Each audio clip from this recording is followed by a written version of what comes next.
Hello and welcome to tonight's game of Worldwide Wrestling, coming to you from wonderful Gauntletia, a land known for its, well, not much really. You see, Gauntletia is a bit of an enigma to the rest of the world. It's cut itself off. It's not particularly well liked by the Western powers, and it's overseen by a tyrant, by Captain General Powell.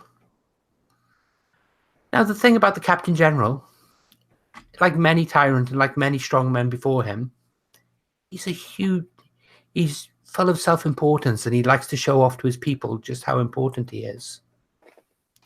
But this Captain General has a taste for the finer things that, due to the sanctions on his country, the normal people just don't normally get to see. In fact, he's a huge wrestling fan. So tonight, Gage Valley Wrestling has been invited to go and do a show in Gauntletia. This is somewhere where no one else has been. You've been promised the largest crowds in the world, a full stadium of adoring fans. And we're heading off there. So, we're playing Worldwide Wrestling on the Gauntlet. Because this is on the Gauntlet, there are some safety tools that we're going to be using. The primary safety tool we're going to use is something called the X card. Now, wrestling can have problematic material, and there are things that come up that sometimes that can be a bit uncomfortable. Wrestling can have issues with sexism and homophobia. I won't be going in those directions tonight, but it's certainly there. But also, the game setting for tonight, based around a tyrant, a strongman tyrant inviting you in, can have other things which potentially can be a little bit uncomfortable for people as well. I won't be going too deeply into them, and I will be playing very much for comedy and for tension through most of it. But if there are things that come up which people aren't comfortable with, if you want to make an X on channel, or just say, I'd like to X card that, or write it in the chat, then at that point I'll stop the game. I'll rewind slightly. I won't ask the reason I won't ask you to justify what you've X-carded. I may just ask for some guidance on what the problematic material is. We'll redress the scene and we'll go forward. So tonight I'm playing with 3 people from the Gauntlet. The Gauntlet, a wonderful collection of players that I've played so much Worldwide Wrestling with. And I've got some new faces here tonight. Leandro, I was playing with last night. But I've got 2 other people that I've never played with before. Kevin and Puckett, is that how you pronounce it? That's correct.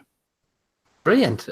So as we start, I'm just going to ask you to go through left to right on my screen and just give me a little bit of an overview on your characters, just so I can get a basic understanding of who they are and what they are.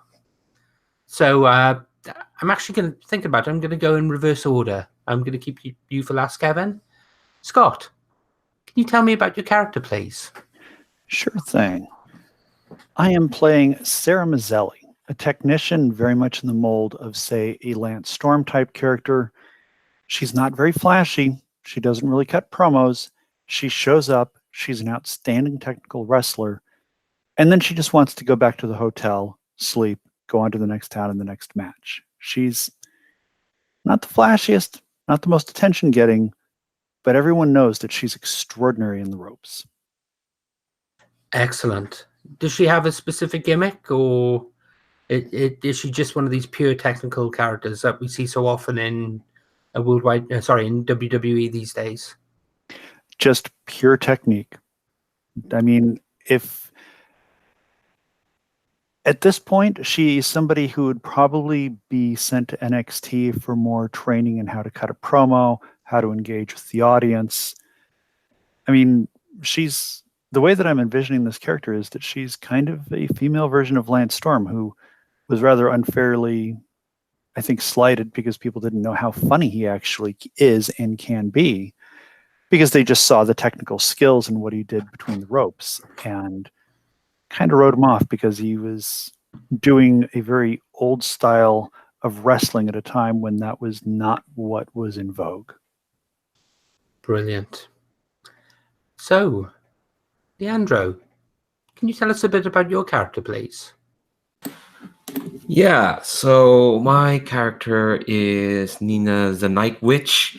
She's using the High Flyer playbook, and it is as it says there. She's fast and flashy in the ring, which is contrast to kind of like her gimmick coming in, which is that she is a young woman of Russian heritage who's paying proud homage to, the Night Witches of the Soviet Army in World War II, specifically out of kayfabe. Her grandmother was an actual bomber back in the day. So this is kind of like her idea of paying homage to that. So you get the sense that out of character, out of kayfabe, her Nina is quite like a, let's see, cheerful, but she's enthusiastic and eager. She's a big fan of wrestling and her history, and she wants to combine the two. So her character tonight, which is like a serious like soldier type, but is surprisingly like just fast and nimble in the ring. You wouldn't guess it from when she comes out of the ring, all serious and ready to fight. It's like hidden depths there. It's kind of like what she's doing. Brilliant. And is she a babyface or a heel? She is a straight up baby face. So it's not about it's not about ideologies. It's about paying homage to brave women who some would say history is kind of like not really noticed that much. So that's kind of like why she's a hero, I guess, why she's a face. Excellent. And Kevin, can you tell us a little bit about your character, please? All right. My character is Tinseltown Titus. The idea I had for Tinseltown is that he was maybe a successful wrestler, maybe 15 years ago. Maybe it went by the name of the Titan at that point. And back then he was a baby face, maybe a bit of a golden boy even. And he had a nice, long, successful career, and then went on to Hollywood and the film industry. While he had left wrestling, he burned some bridges. He said bad things. He revealed things during interviews. Talked poorly about management. Shared a lot of truth, but the wrestling industry was not happy with him. Lo and behold, he had a failed Hollywood career. His movies were all flops.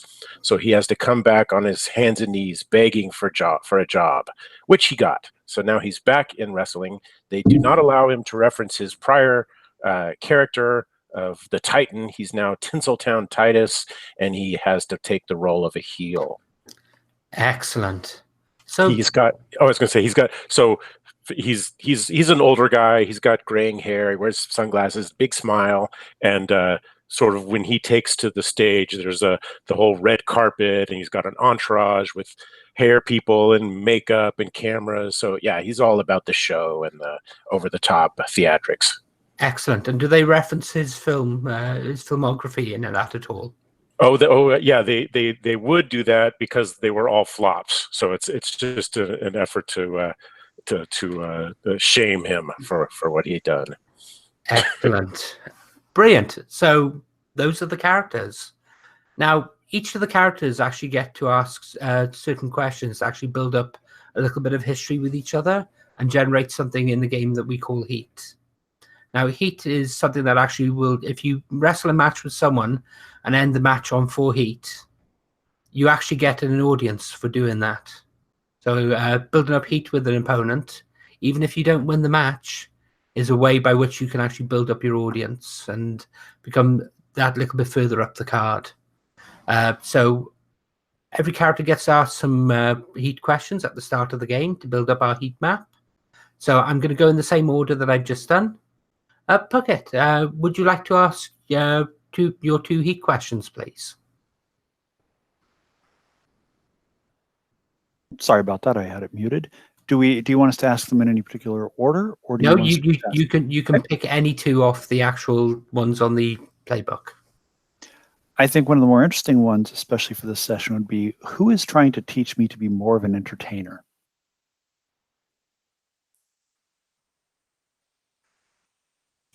Okay, is anyone or any of the characters mean, going to take that? I mean, it kind of seems like that's a natural fit for Tinseltown. So, is that how this works? I put my name out there as a possibility for that. Yes, Yeah. that's entirely it. And what would happen is Sarah would gain 1 heat with your character. Ah, okay. Okay. So, okay, That what's your takes us to second 2. question? All righty. The second question is, one second as I switch back over, who's jealous of my skills? And I think that by default is Night Witch Nina. Yeah, I think she definitely would. I think because she, like I mentioned, she's a big fan of wrestling, and she kind of knows the way she does it. You're lucky to have quite a long career, and some of the more fusty technical style probably would last quite a bit. And she knows she can't do, the flip-de-doos, so to speak, forever. It's just a matter of like bucking down to learn. But then again, that's what gets her over. So she kind of sees Sarah as like, well, I wish I could do what she can do. Right, because it's more map-based style and knees are going to hold out longer and that sort of thing. Yeah, exactly. Okay. Brilliant. So, with those two done, gain a heat with Night Witch. Now, Leandro, can I have 2 of your heat questions, please? So who wishes they could do what I could do in the ring? I think it'd be interesting if it was me. Ooh. Because that means we'd each kind of be looking at the grass is greener on the other side. Yeah, we probably don't really talk about that, so we don't really know. Yeah, because it's like obviously your style is going to be more appealing to the crowd as opposed to like kind of a ZSJ style. So Yeah, I'm down for that. Brilliant. And your second question? Is the other one will be who mentored me when I first joined this roster. I'm guessing that's me. Yeah, I'm kind of thinking like maybe like to parallel Sarah's, like you trying to teach her to be more of an inner. I think maybe that you did that for me and kind of succeeded, because maybe before that I was just like a bland, I flip around stuff, but like no, you gotta have character, you gotta have you need a theme. Yeah, and you need a ridiculous theme that people remember you. And was this before or after Titan went and actually tried out Hollywood and tried to actually capture the silver screen? Maybe after. I'm kind of thinking like Nina's probably fairly newish. Well, not fairly newish, but like maybe a year or two. Maybe there was like a year of just being, hey, I'm Nina.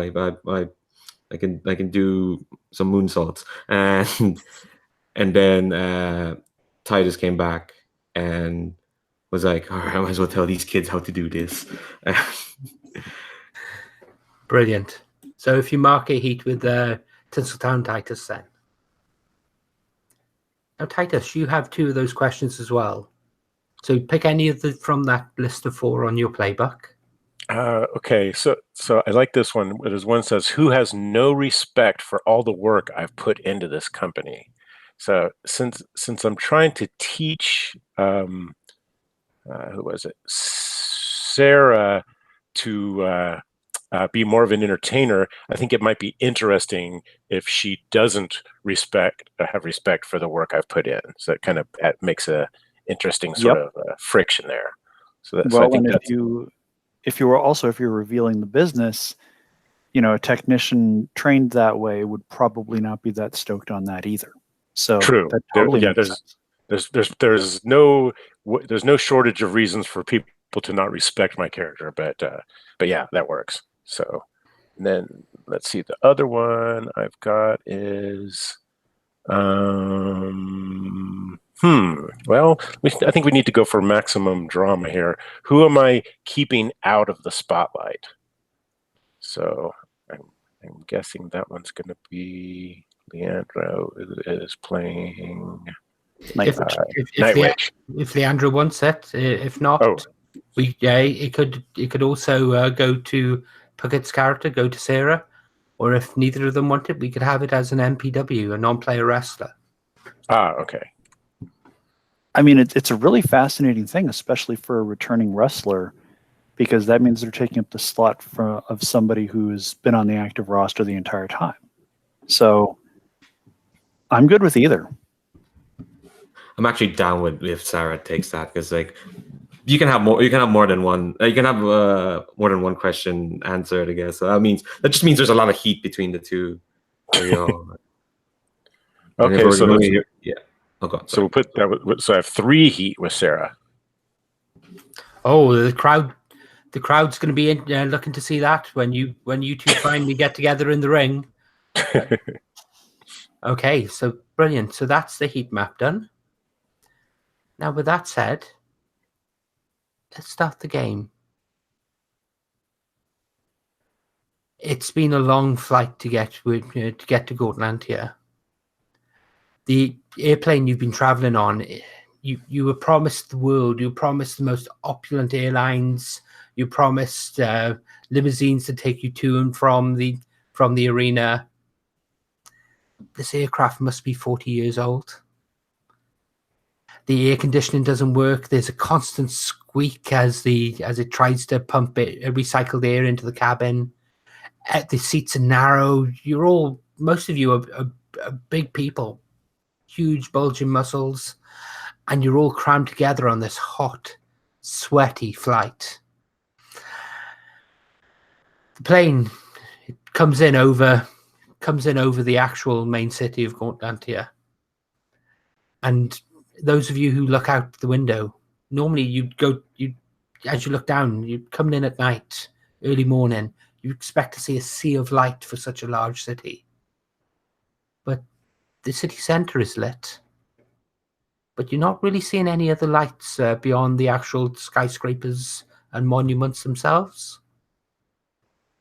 The plane comes in, it's flying, hits turbulence. You hear it, Jesus Christ!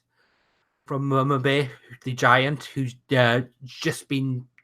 The turbulence has caused her to crack her head. Goddamn stupid aircraft! Who the hell flies these things? Seriously! And at the front of the actual flight itself, you can see the promoter, the general manager of the league, Donnie Mueller, Donnie, to everyone else, who turns around sharply, and you can see a man in a military uniform, a uniform you don't actually recognize, stand up and look down to where Mama Bear is sitting, and he starts moving down towards her.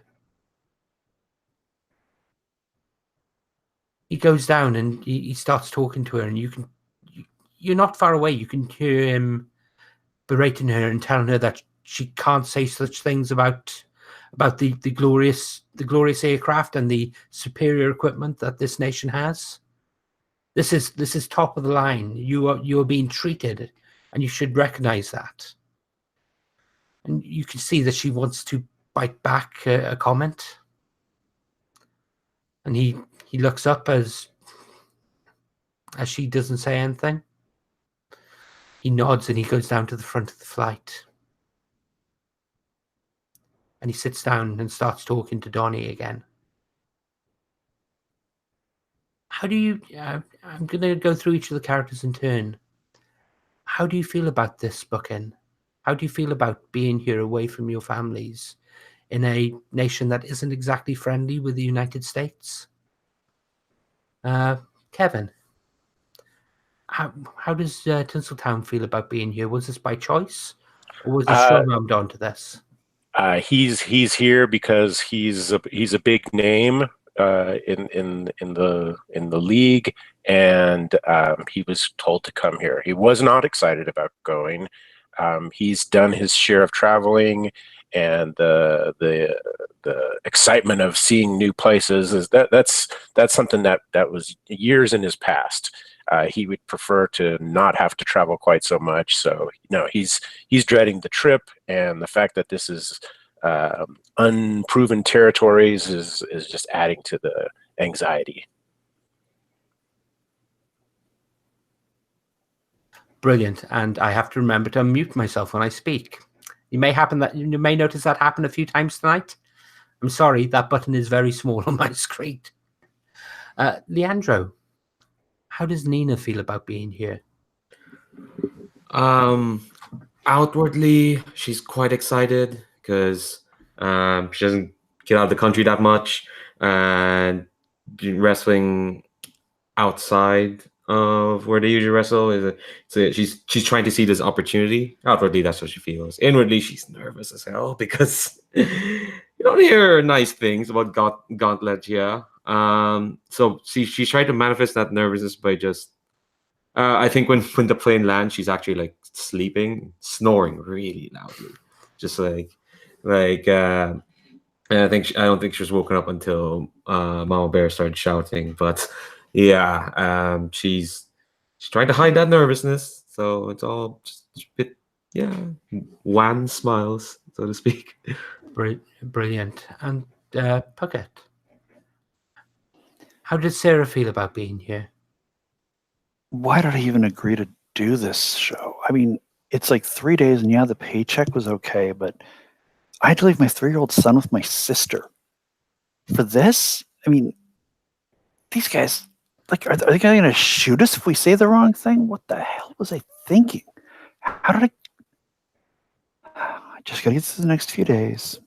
That's all I have to do. I just have to keep my mouth shut. Hope to God that I don't inadvertently piss off whatever tin pot dictator is running this hellhole. God, this is a disaster. Brilliant. Well, you're going to get a moment as the plane gets down to the runway while it's taxiing.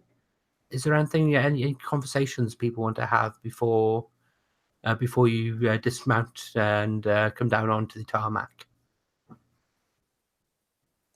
I think I would, if in a position to, I would get up and move over to where was it Mama Bear? Mama Bear, yes. Mama Bear was, and try to sit down and calm her down and find out if she's okay. I'm seeing Tinseltown as being an older, experienced person, and he's sort of maybe got a bit of a fatherly role now when he's not in the ring, and he's sort of he wants to make sure everything's okay and find out what happened, what the exchange was. As she's sitting there, you can see that she's holding her head and she's taken a really nasty bump. You can see that she's so big, and the seatbelt on the plane doesn't actually go around her.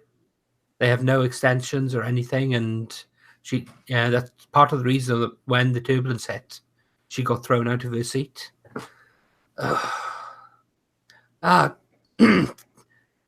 Titan. It's Tinseltown now, but yeah. You're always Titan to me. How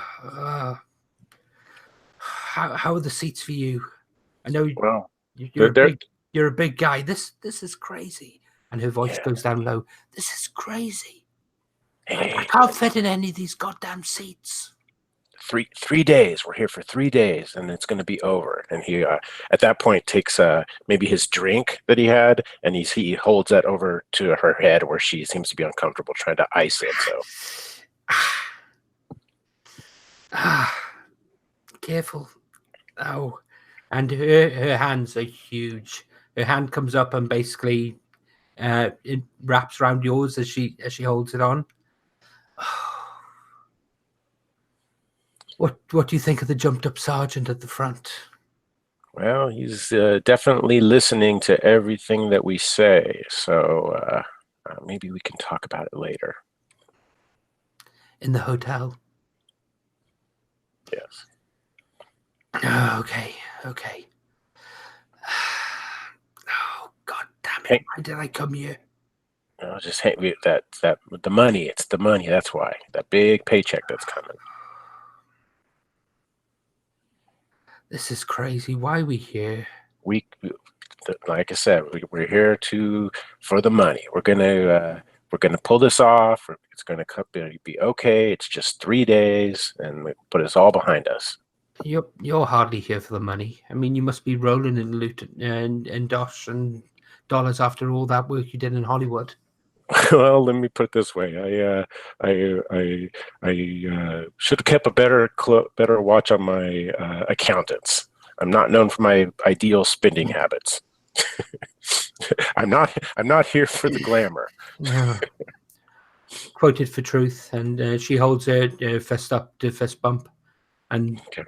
as you do, the actual difference in the size of the fists is almost comical as you do it.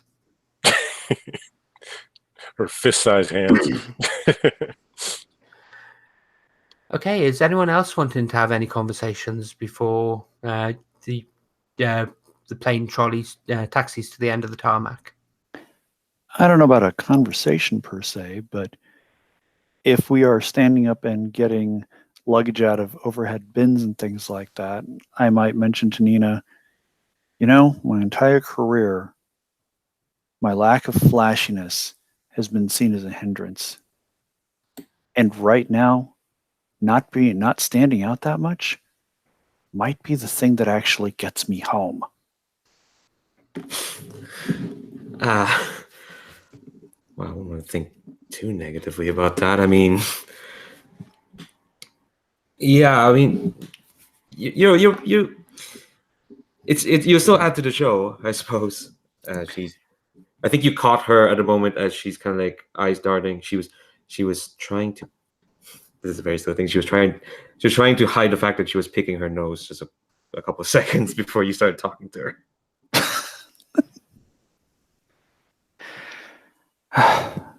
Well, we just got to get through this, right? But yeah, be 3 days. I mean, it can't be that different here. I mean, people cheer, people boo. They do what they are. I mean, crowd's a crowd, right? And look, I'm just going to say this. I did a little bit of research before we came here, and I wouldn't say anything that you don't want to have heard by about 1,000 people. Not in your hotel room, not in the bathroom, not in the cars, not in the venue, nowhere. This place is wired. There's surveillance devices everywhere. Just keep that in mind if you happen to use words, I guess. She laughs nervously. It's like, well, good thing I'm quite a boring person that no one should care about. I'll pay off at least for the next 3 days, right? Yeah, I'm just going to try to sleep as much as I can and say as little as possible. I mean, maybe I'll just sleep enough that this will seem like a brief nightmare. And then I can go back to, God,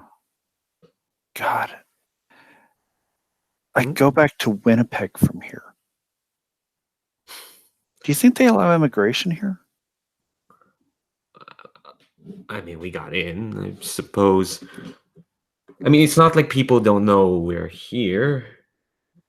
It'll be a bit of a, especially it'll be a bit weird if they kept us here, especially when looks at Titus over there, or at least someone there that people outside care about.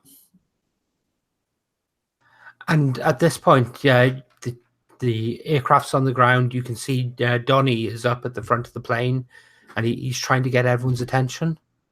Everyone, can I have your attention? Everyone, listen up. Oi, quiet back there. Okay. So I've been reliably informed that there's going to be a bit of a welcoming committee for us. Now, I should warn you, there are going to be cameras on us. So best fucking behavior. Don't do anything you're going to regret later. Okay? And remember, we've been invited here. We're happy to be here. We're excited to be here. This is an honor. This is an absolute honor. We are the first wrestlers to come into this territory. This is a first. This is wrestling history in the making. And just remember that and you'll do fine. Hey, Donnie, you got any other like real quick do's and don'ts for us before we get off the plane so we don't shit the bed accidentally? Yeah, if you've got any alcohol in your bags, I'd suggest handing it over to customs because that shit is illegal here.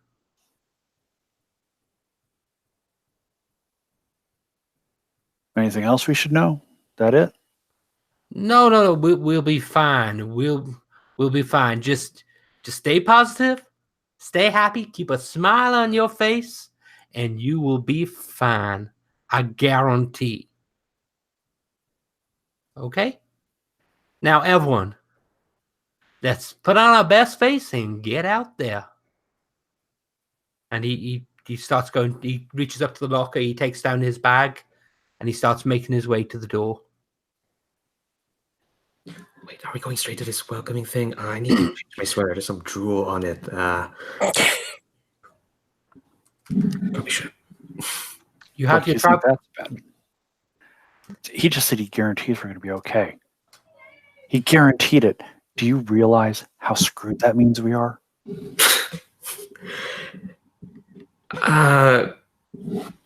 Yeah. She doesn't.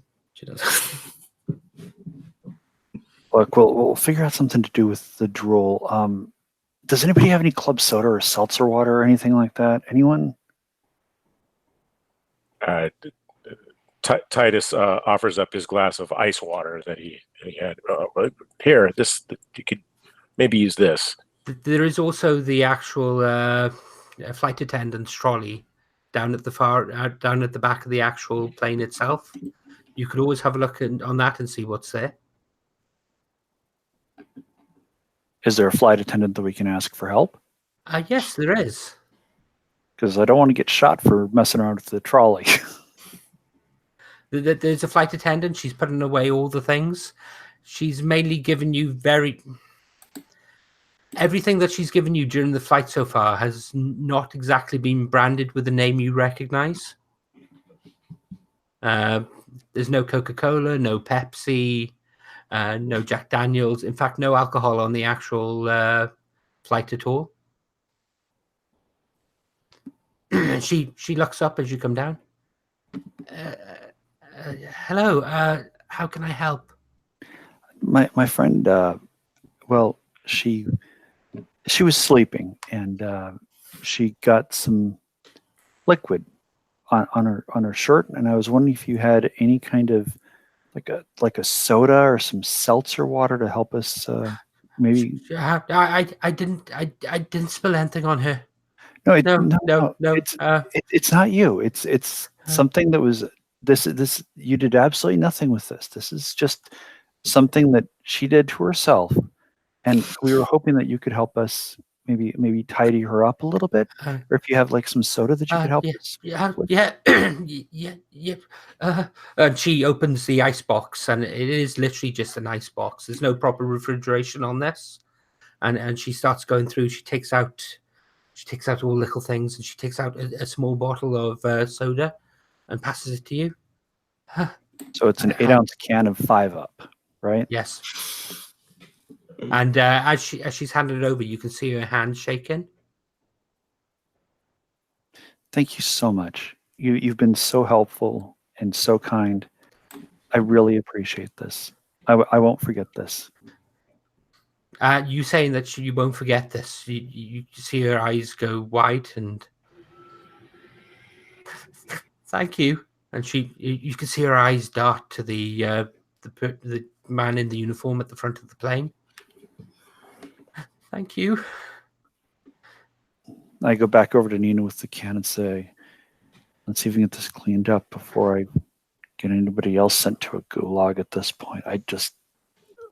We've been on the ground 5 minutes and I feel like I just got somebody sent to a prison camp. What the hell are we doing here?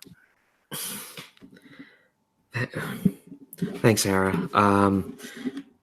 Look, let's just go to it. Maybe you got the right idea. Just sleep. Don't talk to anyone besides ourselves. Do our thing. Wow, people. Collect money, get out of here. Maybe we got the right idea.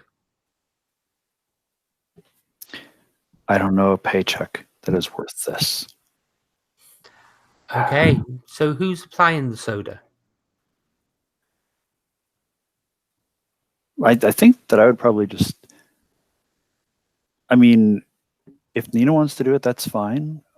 About all I would do is like put some soda on a napkin and like blot the tops to try to get at least cover up the drool. Okay. At which point, I'd like you to make a dice roll, please, using work. There's a move called Deal With It in the road. I'd like to see how effective you are at cleaning this up. And if you actually make the problem worse in the process. 7. Okay, so on a 7 with Deal With It. On a 7, creative offers a tough choice, hard bargain, or unwanted complication to get what you want. On a botch, okay, so I get to give you a hard bargain. Okay. You can clean it up. You can clean it up. Mm-hmm. But if you do so, you're going to actually end up spilling the remains of the bottle on yourself, the remains of the can on yourself, as you knock it. Or don't clean it. What's the worst that can happen? Let's go ahead and get Nina cleaned up. Okay. I'll take 6 ounces of 5-up on me. Okay. So the remain you dab a little bit on, you dab a bit on. The plane bumps as it comes to a stop, and the bottle goes against the back of the seat, then pours down, and it runs all down your leg. And it's quite visible. It runs down your leg. In fact, from a certain angle, it may look like you've wet yourself. Oh shit! Can't really dab that away, can we? No, we can't. The front door to the plane opens. You can see light streaming in through the front doorway, and Donnie walks out, and you can hear and see the flash of flash photography as he starts making his way down the ramp. And all the other wrestlers start going out as well. Titus stands up and approaches. Is it Sarah? Sarah, and points out that that's pretty noticeable. This is what I'd spoken with you before about the importance of keeping the attention up here. When you step off the plane, I want you to be smiling. Big, wide smile. That they will focus the attention, and they will miss on up here, and they will miss that. Let's go. Your audience awaits. Okay, so who's off the plane first? Oh, I'll let Titus go first because Okay. I'm glaring daggers into his back. Okay, you step. Right. You step off the plane. You step into this bright light. You can see that they've actually got spotlights set up, illuminating the plane itself. And as you step up, you can see that there's ranks and ranks. It must be 200-300 people in matching military uniforms, standing to attention, waiting for you to walk down the steps. All right. He immediately puts on his game face and pauses just upon seeing all this, and sort of looks to the side, and which is the cue for my makeup man to come with a big oversized I don't know what you'd call it, the big puffball thing to powder my face. So they the puff, puff, puff, and then he sort of raises his arms to the crowd and begins his descent down the down to the tarmac. Okay. They don't react at all. They stand at stiff attention All right. as you walk down. Titus has had tough crowds before. It sometimes takes a while, but he proceeds following the. I'm sure they've got like a pathway sort of lined up for us, or Yes, direction I'm supposed to follow. There's a red carpet. Well, there is a very faded and blotched red carpet laid out. Okay. And you can see that there's a walk down with all these lines and lines of military people standing either side of the walkway as you make your way up. Right. He in a very exaggerated way sort of blows kisses to the crowd and is waiting for that crowd, that pop from the crowd, to where he can sort of bow and smile. But I'm guessing I'm not hearing that. You don't get any of it. They keep in their eyes dead center. And as you walk down, you see that there's a tower or two with cameras set up on it, and you're being filmed the entire time this is going on. Okay, well, if there's towers and there's cameras, then that's where he's directing his attention to. So he sort of maintains eye contact with where the cameras are, and sort of momentarily leans back, and whoever happens to be behind him goes, "Tough crowd here." So who's out next? I think Nina, quick, Nina, do you have like a long sleeve shirt in your carry-on? Like, did you bring something with you to, like, in case the plane got cold or anything? Hold on, and she's going to her carry-on because she pulled out like kind of like a small row of medals that she's pinning on her sweater, and a nice, like, I don't know the name of that winter hat they have, but yeah, it's nice, like the Oshaka. Yeah, Oshaka. And she's like, hold on, I might have something here. And she pulls out this, like, I think this threadbare long sleeve shirt. That's I'm trying to Yeah, I think it's a threadbare long sleeve shirt that has like I don't know. It just has a faded like Superman symbol on it. It's like like really faded, and it's not even in my. I don't know why. Would this work? Yeah, I think so. Thanks. I'll get it back to you at the hotel. Oh, no worries. No worries. Anyway, I think I'll go first and just stick behind me. As you step out onto the ladder down, the crowd starts cheering. They actually turn to face you, and you can see that they're actually clapping, and that they seem genuinely enthused to see you there. Yeah, I think I kind of step out in a rigid like martial step at the stop, but when they start cheering, my eyes kind of like just bug out a bit. Then like as kind of Jinx was saying, I think Nina's nervousness she actually starts relaxing because people cheering. That's a familiar sound, and I think she gives them a salute. And that's when the Russian national anthem kicks up from the band. Oh shit.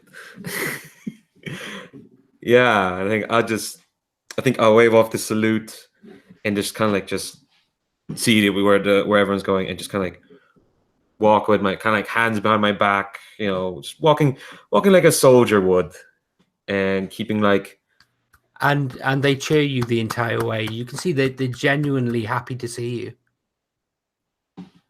you. Yeah, I think I just smile and like maybe even give them a small like regal wave, and then actually no, another salute. I think not a wave, but like as I kind of pass by the cameras.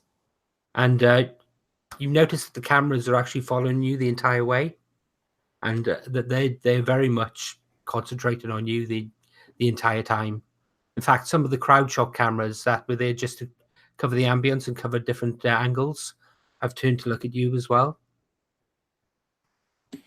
That's not creepy at all. Okay. And next, Puckett, You're the last of the player characters out. Are you the last wrestler out, or are you going out? Are you trying to get out before others? I think I'm probably the last wrestler out because this entire time Sarah's been trying to figure out how to tie this threadbare shirt around her waist in such a way to conceal as much of the liquid as possible. So I'm thinking that what has wound up happening is that she kind of has this shirt tied like halfway around her front. So like her left leg is kind of covered by the shirt, and then it goes around behind her goes around behind her left leg. So it's almost kind of like just hanging off the side, like some kind of weird sarong. And she's looking at it. She's got sleeves tied around on her right. She's like, this is the best I can do. This is it. Okay. This is not going to get any better. You step out into the limelight, and you can see this cheering crowd. Everyone looks genuinely happy to be there.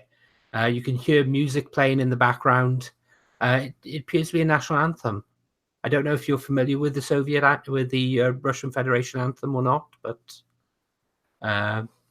if you are, you recognize it for what it is. And as you make your way down the steps, you notice no one's really paying attention to you. All the cameras are still following Nina. Thank God. I try to get across the tarmac as inconspicuously as possible. Just as you walk across the tarmac, as you walk up the actual line itself, one of the officers steps out in front of you. You come with me.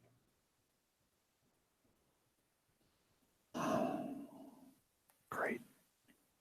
And Donnie, when we get back, I'm gonna kill you. Of course. Whatever I can do to help. He takes you off to one side. Are you trying to insult us? Of course not. I would never. I'm honored to be here. You wear that here, and he points to the Superman shirt.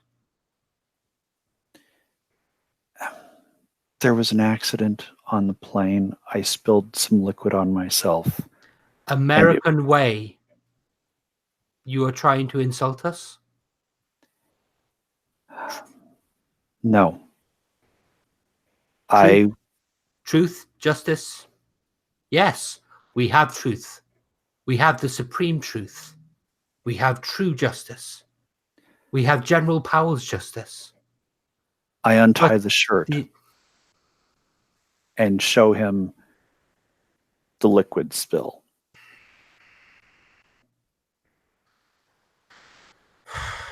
He looks disdainfully. Come, we will get you to a toilet. Thank you for your help. I apologize for the inconvenience. And he leads you off to one side, and we will get you other clothes as well. Thank you so much for your help. And the toilet is actually just a porta cabin. So it looks like it's been put. It looks like it's put. It's an old one. It's about 20, 30 years old, and you can see it's faded. It doesn't look like it's been manufactured locally, and it stinks. And he tells you to go in and clean yourself up.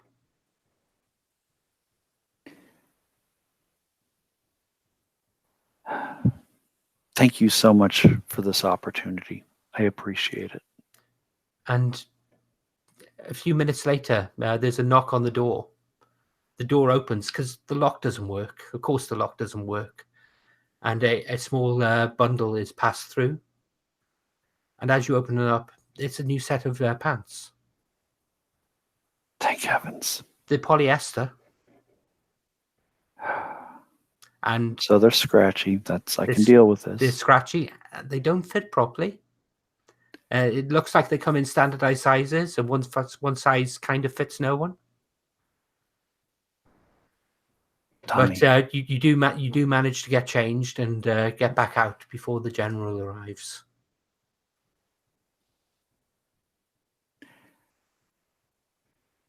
Thank heavens that happened. At least I didn't insult the leader of the country.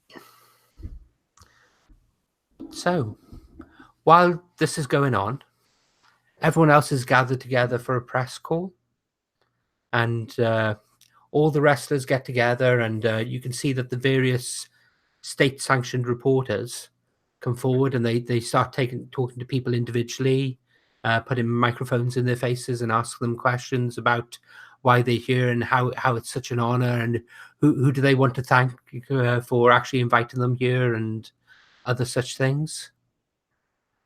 And Titus, one of the reporters comes over to you. Ah, great star. It is an honor to have you. It is an honor to have you here. Well, thank you. It's nice to be appreciated.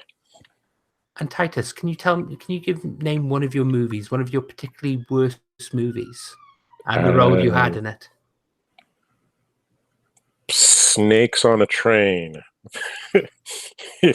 And right, I was the lead in that, and it was supposed to be a huge hit. The sequel to Snakes on a Plane, and I think it was a bigger bomb than the original was. So. Are you here to find these mother suckers? Well, I'm here to show this wonderful country here just what wrestling is all about. So I'm gonna give a little taste of my my cinematic history, but today this weekend it's all about the wrestling. All about the wrestling. Can you please tell me what is wrestling? Well, wrestling, this is the sport of champions. Two people face off one-on-one in the ring, and two come in, one leaves. So like boxing. Yes, but well, in a way like boxing, yes. But in boxing, they use those puffy glove things so that nobody really gets hurt. In wrestling, we don't use such things, and we kick and pull and throw and punch. No holds barred in these matches. This is a true combat. True combat. Yes, we understand that. We are fond of combat. We in Gauntletia have spent many years training our people, training ourselves to fight the imperialist scum. I see. Well, I would think then that wrestling will catch on here very strong. I think the citizens of Gauntletia will enjoy the spectacle of wrestling. Excellent. And what do you think of our great aircraft and our great army? Well, the army is very impressive. I got to say, stepping off the plane, I was speechless. And that's not a common thing with me. But yeah, a loss for words for what to say about the military. And yes, top-notch flight in here. Nothing but the finest. I'm in awe. I'm in awe of Gauntletia. Very good. And do you have anything you would like to say to our fearless leader, Captain General Powell? Well, if he's as fearless as they say, then I am impressed. As many fights as I've been in, I know sometimes fear does sneak in and get at you, but to have a leader so fearless as your country's, you should all be very proud. And what would you say to Americans back home watching? Say, I'll be back soon enough. Don't worry. We have the match in Fort Wayne, Indiana, just next weekend against. Spout off who he's fighting. But you say this is real combat, so you may get hurt. Oh, there's always the chance of there's always a chance of injury. That's where impeccable training comes into play. We strive to be excellent physical specimens so that injuries do not happen. At least to me. Ah, excellent physical specimens, like our soldiers. And as you look around, you notice most of the soldiers are at least a head shorter than you, and not exactly as well built as any of the people here. In fact, amongst these people, you're like a giant. Yeah, he's definitely feeling very uncomfortable with the way that the interview is going and the situation that he's in, but he's just going on with clearly what they want to hear. So he's feeding them the line that they want to hear. Brilliant. If you look on the road, there's something in event promotion. There's something called Work the Media Circuit. Okay. I would like you to roll that if you could, please. So that would you get to cut a promo. Okay, so it's 2d6, and am I adding something to that? You add your luck to it. Luck? Luck. LOOK. Oh, look. Okay, I see. Let's see. My look is 1. Okay, so we'll see what happens. Reveal selected. Reroll selected. Okay, so it's a 6. That comes to a 7 then. Okay, so on a 7, there's some options there. Okay. On the main cut a promo move. Let's see. That's the road. Nope, that's in the main rules. On a 7, you can make creative book you in a match, add a stipulation to a relevant match, gain 1 momentum, or gain 1 heat with the subject of your promo.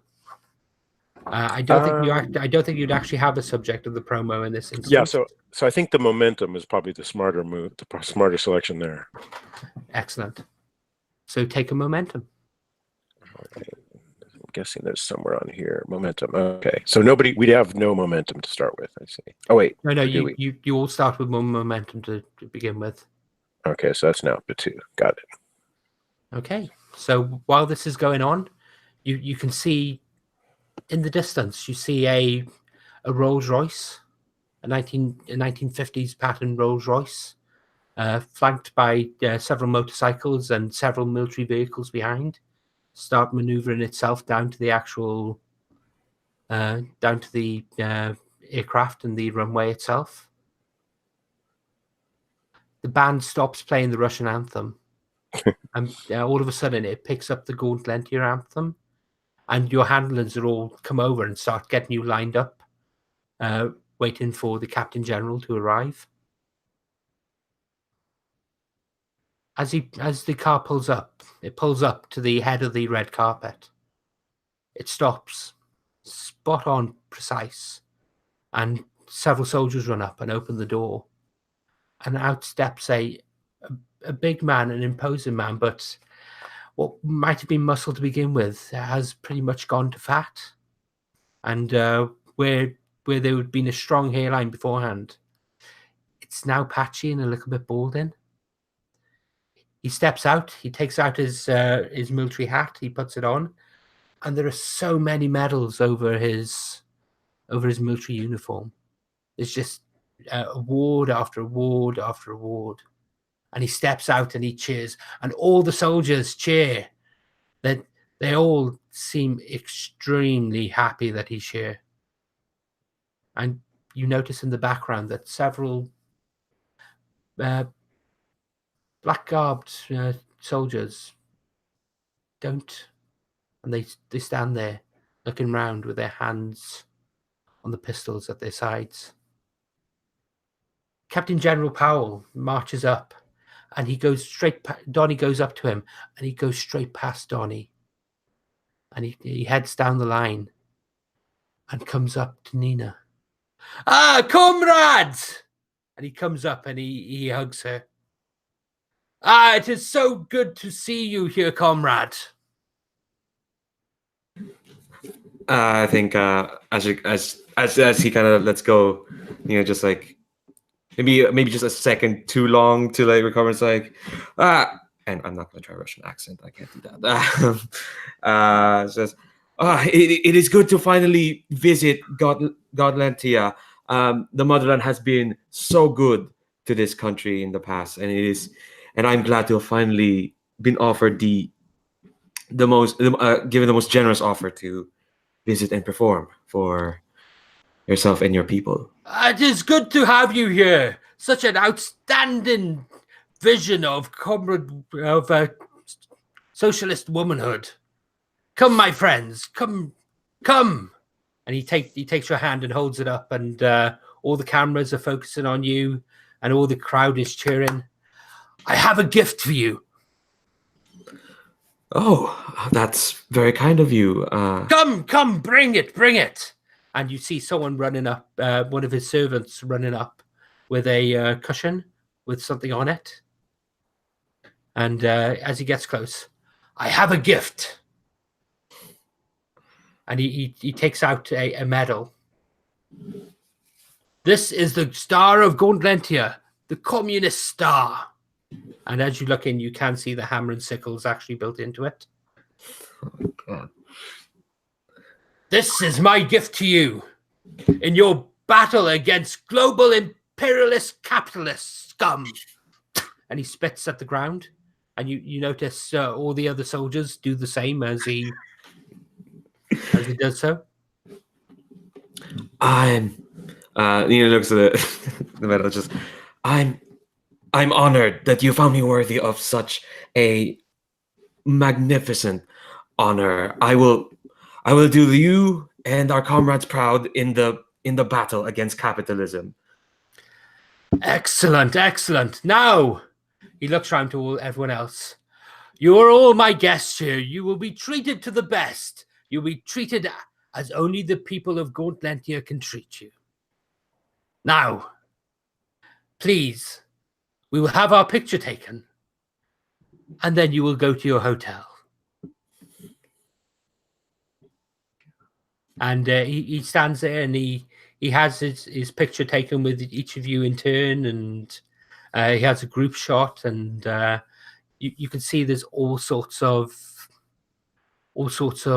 pictures coming up, and people coming out with cameras, and all of a sudden you don't know where they're from, but there's all sorts of young school children. As you look around, you can actually see that there's trucks in the background that you didn't notice before, and they're swarming him and swarming you, and he's having his picture taken with them, and all of a sudden he goes, and the lights go off. Get the children out of here. And the soldiers come over and start moving the children away. It is good to see you all. Thank you for coming. I have long followed your exploits. I so look forward to seeing the show that you will give to my people.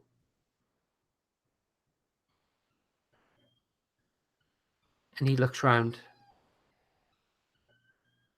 And he stops on you, Sarah. I don't recognize you. I'm a newer member of the Wrestling Federation, Your Honor. Your Grace. Your Grace. The correct term is Grace. I apologize. Who are you? My name is Sarah Mazzelli.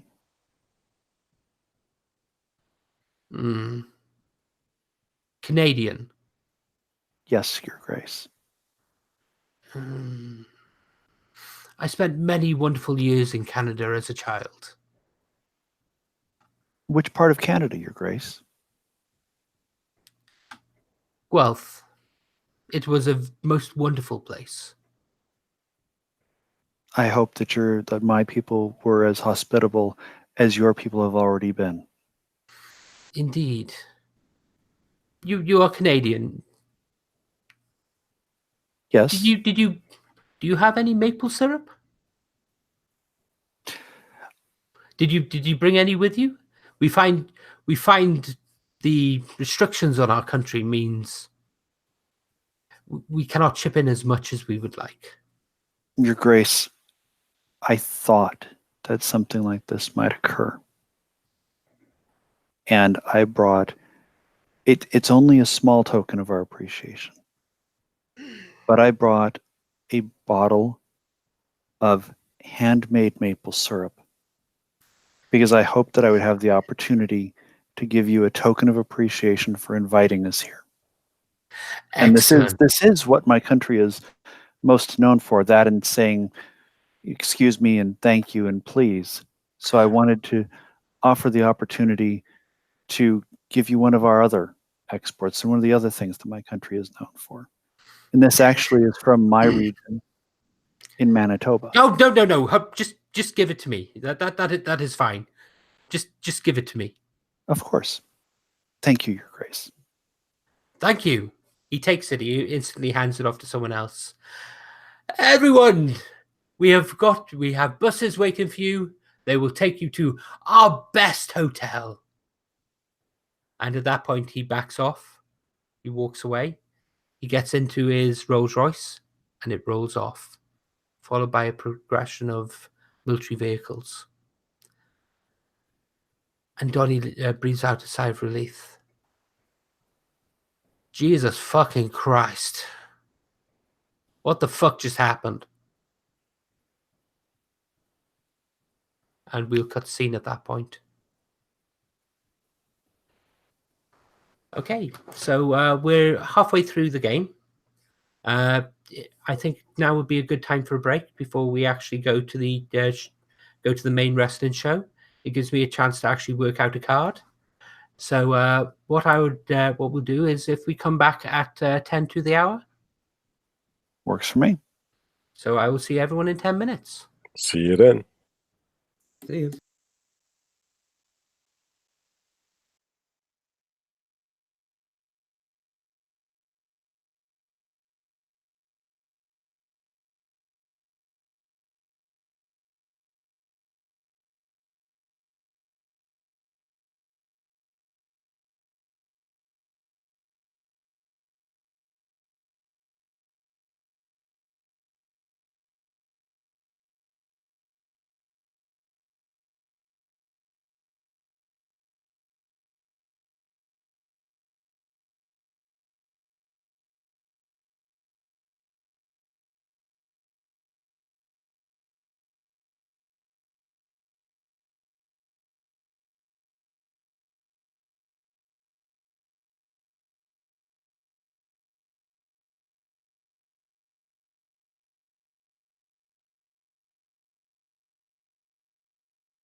I wish I could get this camera to actually be, have me center frame for a change.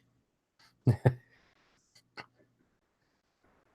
I haven't figured it out. Like the image of me at the bottom that I see in the little one, it's like a wide camera, but the other ones are all small. So I'm trying to figure out, do I center myself or I need to be one side or the other? No, it's center. Basically, you always show up as a bigger picture at the bottom rather than everyone else. So center on that one. It's not like it's clipping on one side or the other. It clips No, both. just center on that one. Yeah. It just clips when you're in. With my picture of you, it clips that. But when you're main screen, you can see it all. Good to know. I'm learning stuff. I've only been on the Gauntlet for like 6 months or so I haven't played a lot of games here, but it's a learning process. Well, we're gonna have to learn new systems soon because Hangouts is going away. No. That's gonna be interesting. Wait, Hangouts is going away too?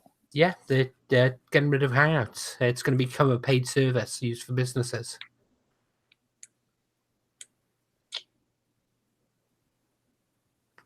Wow. So Skype, I guess, maybe?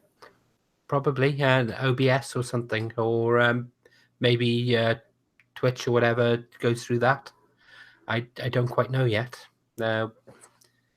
We will have to see. They haven't announced exactly what's happening. They're replacing Hangouts with something called, I think it's Duel, or it's something to allow two people to talk at the same time, but I don't think it has the group chat function.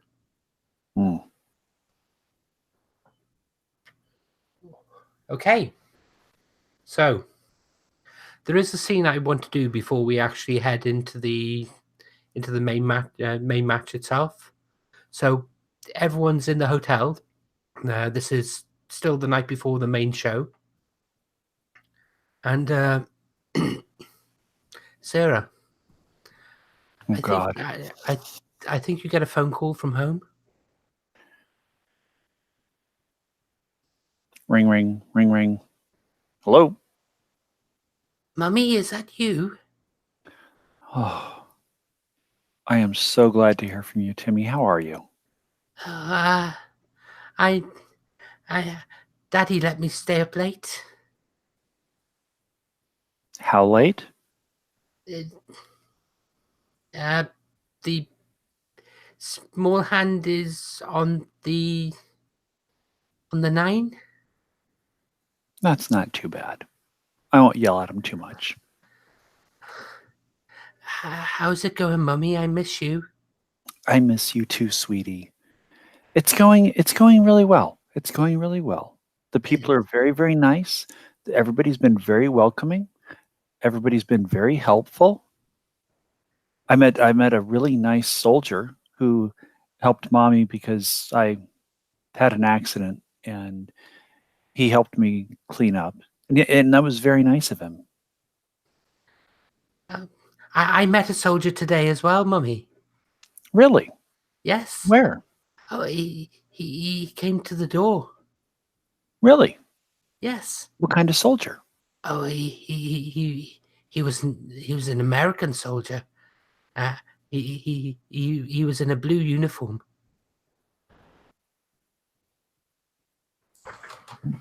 Okay. Did he say anything? Oh, he wanted to talk to Daddy. Oh, here's Daddy now. I'm passing you over, okay? Okay. Okay. I love you, Timmy. Be good. Okay. And he passes the phone over, and your husband's there. Hey up, Sarah. How you doing? It's going well. You know, it's going really well. I've met a lot of nice people. Everybody's been really friendly and really welcoming. Are they treating you well? Yeah. And I was helping. I don't know if I've told you about Nina, but she kind of fell asleep on the plane, and There's a click on the line. Nina spilled a little bit of, she kind of drooled a little bit in her sleep, and we were trying to get her cleaned up, and I spilled a bunch of soda up on myself, and a really nice soldier helped me clean it up and be presentable. So it's going well. I'm, I'm happy to hear that. We had a visit from the Air Force today. Yeah, Timmy mentioned something about that. We can probably talk about that when I get back. That's Yeah. probably a conversation, whatever the conversation is. It's probably when better had face to face. Yes, I agree. I really wish you didn't have to do this stuff. Yeah, Donnie and I are gonna we're gonna have a talk when we get back. I don't like you being out there. Well, it's a good thing to go to new places and meet new people, and you know I love traveling. This is just a lot farther than I've traveled for this. I heard bad stories. I mean, Everybody's been really, really welcoming. Captain General Powell was. I gave him the maple syrup that I brought along just in case I met him, and he seemed very happy with it. I mean, everybody's treating us really nicely, honey. It's okay. I know you need to put aside everything that you think you've heard because most of the people you've heard the stories from haven't been here. They haven't seen how kind and welcoming the people are and how friendly everyone is. You can't keep doing this. Do you have any idea how your parents...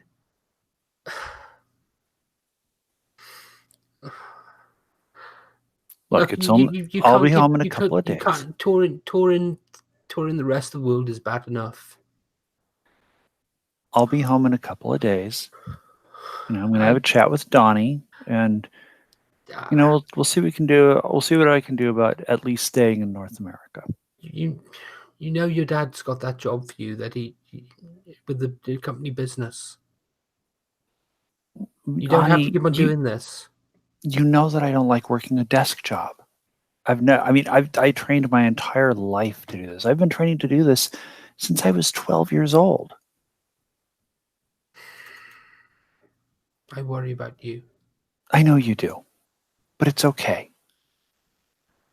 And at this point, I think I'd like to ask you to roll a move from the road, which is going home.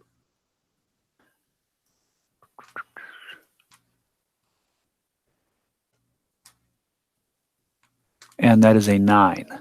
Okay, that would okay. So that's a 9. I get to ask you a question. If you had to choose, would you choose your family or wrestling?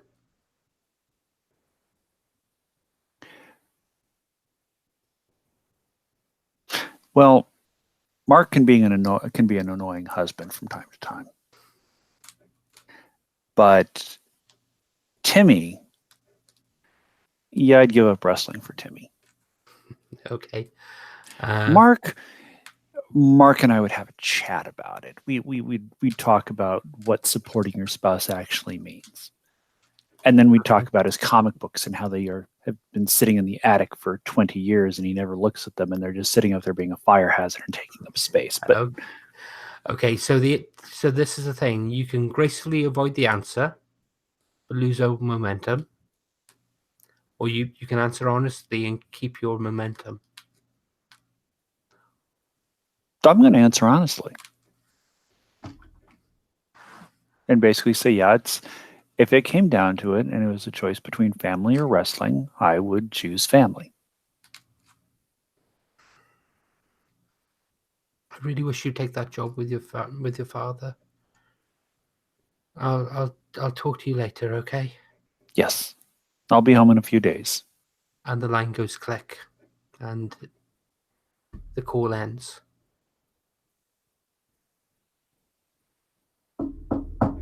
There's a knock on your door. I hang up the phone, go over to the door, and answer it. You open it up, and there are several soldiers outside. Mm-hmm. Good evening. How can I help you, fellas? And they barge their way in. and they open you up. They pull out your luggage and they start going through it. One of them wearing more senior regalia appears to have sergeant stripes on his arm. Stands there watching them, and they're literally just throwing your stuff out into the room.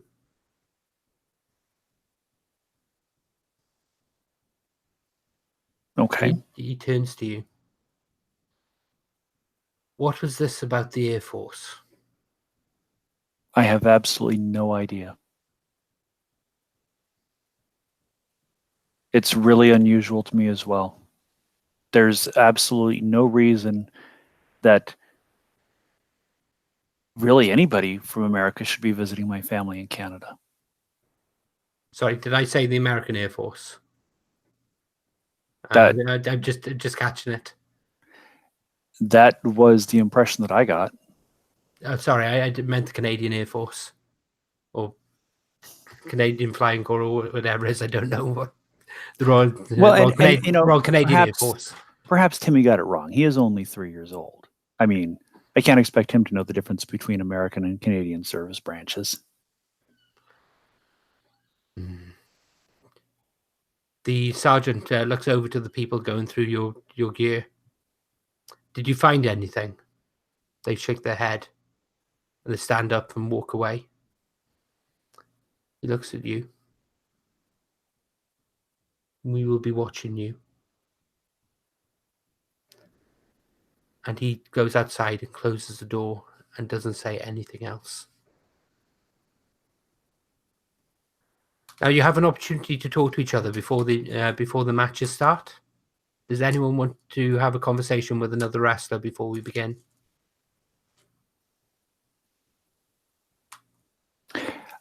I wouldn't mind talking to Donnie at this point. Okay, by all means. Donnie's on the same floor as you. And you go up and you tap gently on the door, or do you bang it? How do you get his attention? I knock respectfully. Come in. Hi, Donnie. How's your evening going? He turns round and you can see there are bruises on his face. Well, from the looks of things, I'd say your evening might be going just a little bit worse than mine.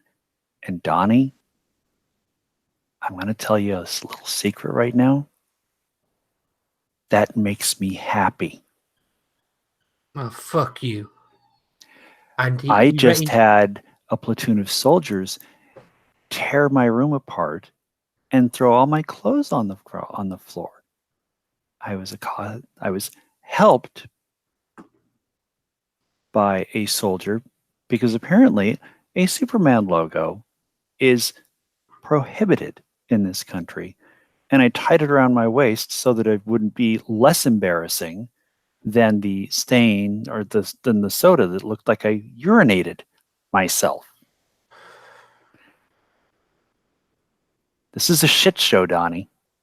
Yeah, we just got to get out of this. Yeah. We've got to make the best of this and just get out of it. Well, the way that I'm going to make the best of this, Donnie, considering that I have soldiers barging into my room, yeah, you're going to double my pay. And we're going to talk about me taking an ownership stake. Because I think this is my last trip with the company. And I want an exit strategy that doesn't involve me working for my dad. I don't want to be on the road. I want to be able to sit in one place with my family, not risk injury, and just stay with my family.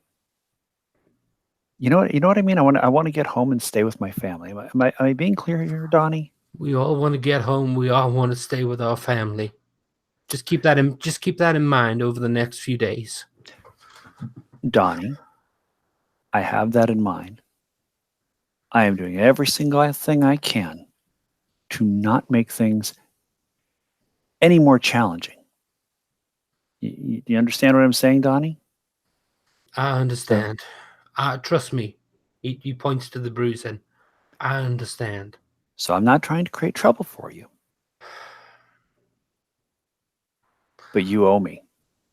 And when we get back, we're going to talk about how you're going to pay that off. Fair? We'll talk about that when we get back, not when we're here. Oh, absolutely, Donnie. Now, is there anything I can do for you? You need some ice or something like that? Or you need me to punch the other side so you evens it up? I don't think that's going to work. You sure? We could. I mean, you go out there looking like a raccoon. I mean, would that be any worse? I'm not going to be on camera. Well, I just arrange the stuff behind the scenes. I know. I was hoping it might make you laugh a little bit. Maybe later. Do you smoke? I do today. He takes out a box, opens it up, and offers you a cigar. Oh, what the hell? I thought you meant cigarettes, but why not? And they're real Cubans. A gift from the Captain General. Wow. I haven't had a chance to have a real Cuban. I just want this fucking night to end. And I think we're going to cut this scene at that point. So, the next day you get to the stadium. The stadium is huge. You've played some medium-sized venues yourselves over the years, but this is beyond Olympic scale. This is absolutely huge. The facilities are very basic. In fact, when you're actually in the stadium itself during the day, the lights go off and there's a brownout at several points. But everyone gets decent-sized changing rooms, and they do insist on separate changing facilities for the men and the women. But as the day goes on, you can, as you look out, you do actually have a view of the outside, and you can look out and you can see untold masses of people outside streaming towards the stadium. And an awful lot of soldiers as well. In fact, you can see military vehicles pulling up and people jumping off the back and being directed by the soldiers to the stadium. So, just before the show, Donnie's there, and he's wearing makeup, which he doesn't normally do, and there's no real signs of the bruising. So, tonight's card, we got a few small matches. We're gonna open with something that's been building for years. We want a pure show of technical prowess to get the crowd hot, get them started. So we're gonna start. Tinseltown, you're up first. And you're gonna be up against a good old girl Sarah here. So I want you to put on a real technical demonstration. I want you to have all the highs and lows of this. Okay? Sounds good. Okay, well, they're going to be playing your music, so we're going to have... We don't have VC packages here, so you're going to have to do everything from top of the ramp. So the mics are out there. They've got a mic set up by the stage itself. So head out there, cut your promos, and we'll get to the first match. Okay, so I think as the big name of the actual group in this match, I think Sarah's going to go out first. So Sarah, would you like to cut a promo? Of course.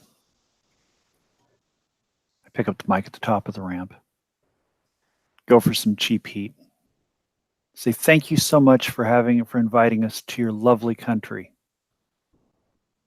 Thank you so much for sharing these wonderful facilities with us. This is truly a spectacle.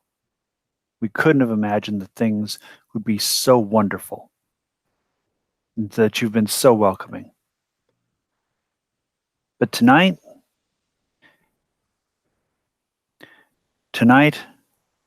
I am facing an opponent who represents everything that I stand against. He represents wealth and status. He represents everything ugly about America. And as a Canadian, I just cannot abide the way that he flaunts his riches. And tonight, I'm going to show him what happens when you truly train and you put your heart into things. He'll learn the hard way that money may buy you a lot of things, but it can't buy you a victory. Brilliant. Can you roll cut a promo with plus luck, please? Alrighty.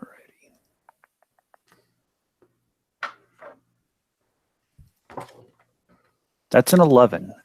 And I believe with my look, my look is -2. So that takes it to a 9. So you can spend momentum here if you want to. Did I get a momentum for the cheap heat? Yes, you'll definitely get a momentum for the cheap heat. All right, let's push it up to 10 and then cut a promo 2 seconds here. So you gain 1 momentum for rolling the 10, and you get to choose one of the options from 7 to 9. So let's see.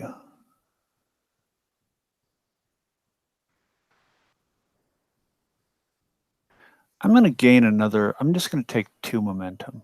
So that puts me at, let's see, the cheap heat gave me 2. Spent 1 to get to 2. So that leaves me at 3 momentum. Is that correct? That's right, yes. Right? That's right, yes. Okay, so brilliant. Yeah, and you make your way down to the ring.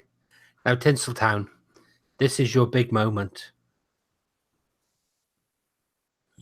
All right. So again, he's got sort of the entourage there. There's like a lighting man who stands real close. Obviously, he's not really functioning to provide any sort of light. It's just for the scene. The makeup, the hair guy, the interviewer there that's speaking with him. You notice something different about the people who are there? The normal equipment you bring with you has been replaced. So it's actually been replaced by all things produced in the nation itself. So okay. The camera they've given you for your cameraman is one of the locally produced models, because obviously they couldn't have you upstage in the ones that they've got in the arena itself. Of course. Makes sense. And he's carrying in one of his hands like a big wad of cash, a bunch of fake money, but oversized caricature cash. And he walks right up to the camera and explains, "Well, tonight you are all going to witness an amazing battle between myself and Sarah. I've known Sarah for quite some time, and I've been training her, working with her, and we'll see how this turns out. Now, I understand from management that there was a special stipulation put into the match tonight, and that I will be paid twice as much if I'm victorious." Yes. Well, I'm going to win. I'm going to win this. Now, also now, as an aside, knowing how my normal shtick went over very poorly upon leaving the plane, he's going to go right into full heel mode. And I think if I read this properly, the cheap heat, it says when you insult or praise the audience, right? That's right, yes. Okay. He goes, "Now, in America, in Hollywood in particular, we have a special way of putting on a show. You all might not be accustomed to that here. I understand. things are not as advanced here as they are in my neck of the woods, in my part of town. And well, I expect you all to learn how things work in the real world, and I'm going to show you tonight. So I'm both trying to do getting the cheap hit and then to cut the promo there. Okay, so gain the 1 momentum for cheap heat. And then it also says at the beginning of the match. This is before the match, right? This so is that this really is before the match, so you'll get the momentum when you actually start the match itself. Okay, so momentum is going to be up to 3 now. The cheap heat adds 1, right? That's right. Yes. Okay. All right, so I'm up to 3, and now I make the roll. Plus luck, it's going to be +1. Let's see. 6, that'll be a 7. Okay, on a 7, you get to choose one of the options from the 7 to 9. Mm-hmm. So you can make creative book you in a match. You can add a stipulation to a relevant match. You can gain 1 momentum, or you can gain 1 heat with the subject of your promo. So, as an aside, I don't exactly see what the game function of the heat is. I know you explained a little bit at the beginning that it helps in some way to gain audience. Was that? That's right. If you finish a match with 4 heat with your opponent, you gain +1 audience, no matter what the result of the match is. Well, we've got 3 heat, so I think I'm gonna try to do that then, because that'll bring that up to 4. Brilliant. So the crowd is booing you as you mentioned about the money, and as you walk down, you look out over the crowd, and you've never seen such a big crowd. Oof. This is huge. This is absolutely huge. This is bigger than WrestleMania. There must be 130,000 people crammed into this place. Wow. All right. Well, he knows his job, and he's to get those people noisy, whether they're cheering or booing. So he's embracing the moment. Okay. So you make it down to the ring. You get down to the ring, and as you enter, gain 1 momentum for your veteran instinct move. And I'm going to say, as you enter the ring, Sarah, you start in control of this match. All right. First thing I do is go to the center of the ring and put my hand out for a handshake. All right. Titus approaches and extends his hand. Keep in mind, Titus is a heel. Yes. All right. So the traditional heel thing to do would be for Titus to knock the hand away or take a cheap shot. Okay. Let's see. I'm wondering if there's something with the money. She extends the money, and he walks up and he sort of shrugs and hands a dollar over to her like she's asking for a handout. Oh, all right. The crowd boo that. They really boo that. All right, he'll turn at that moment to the boos and sort of take it as praise and puts his hands up and smiles, egging them on. All right. Bell rings.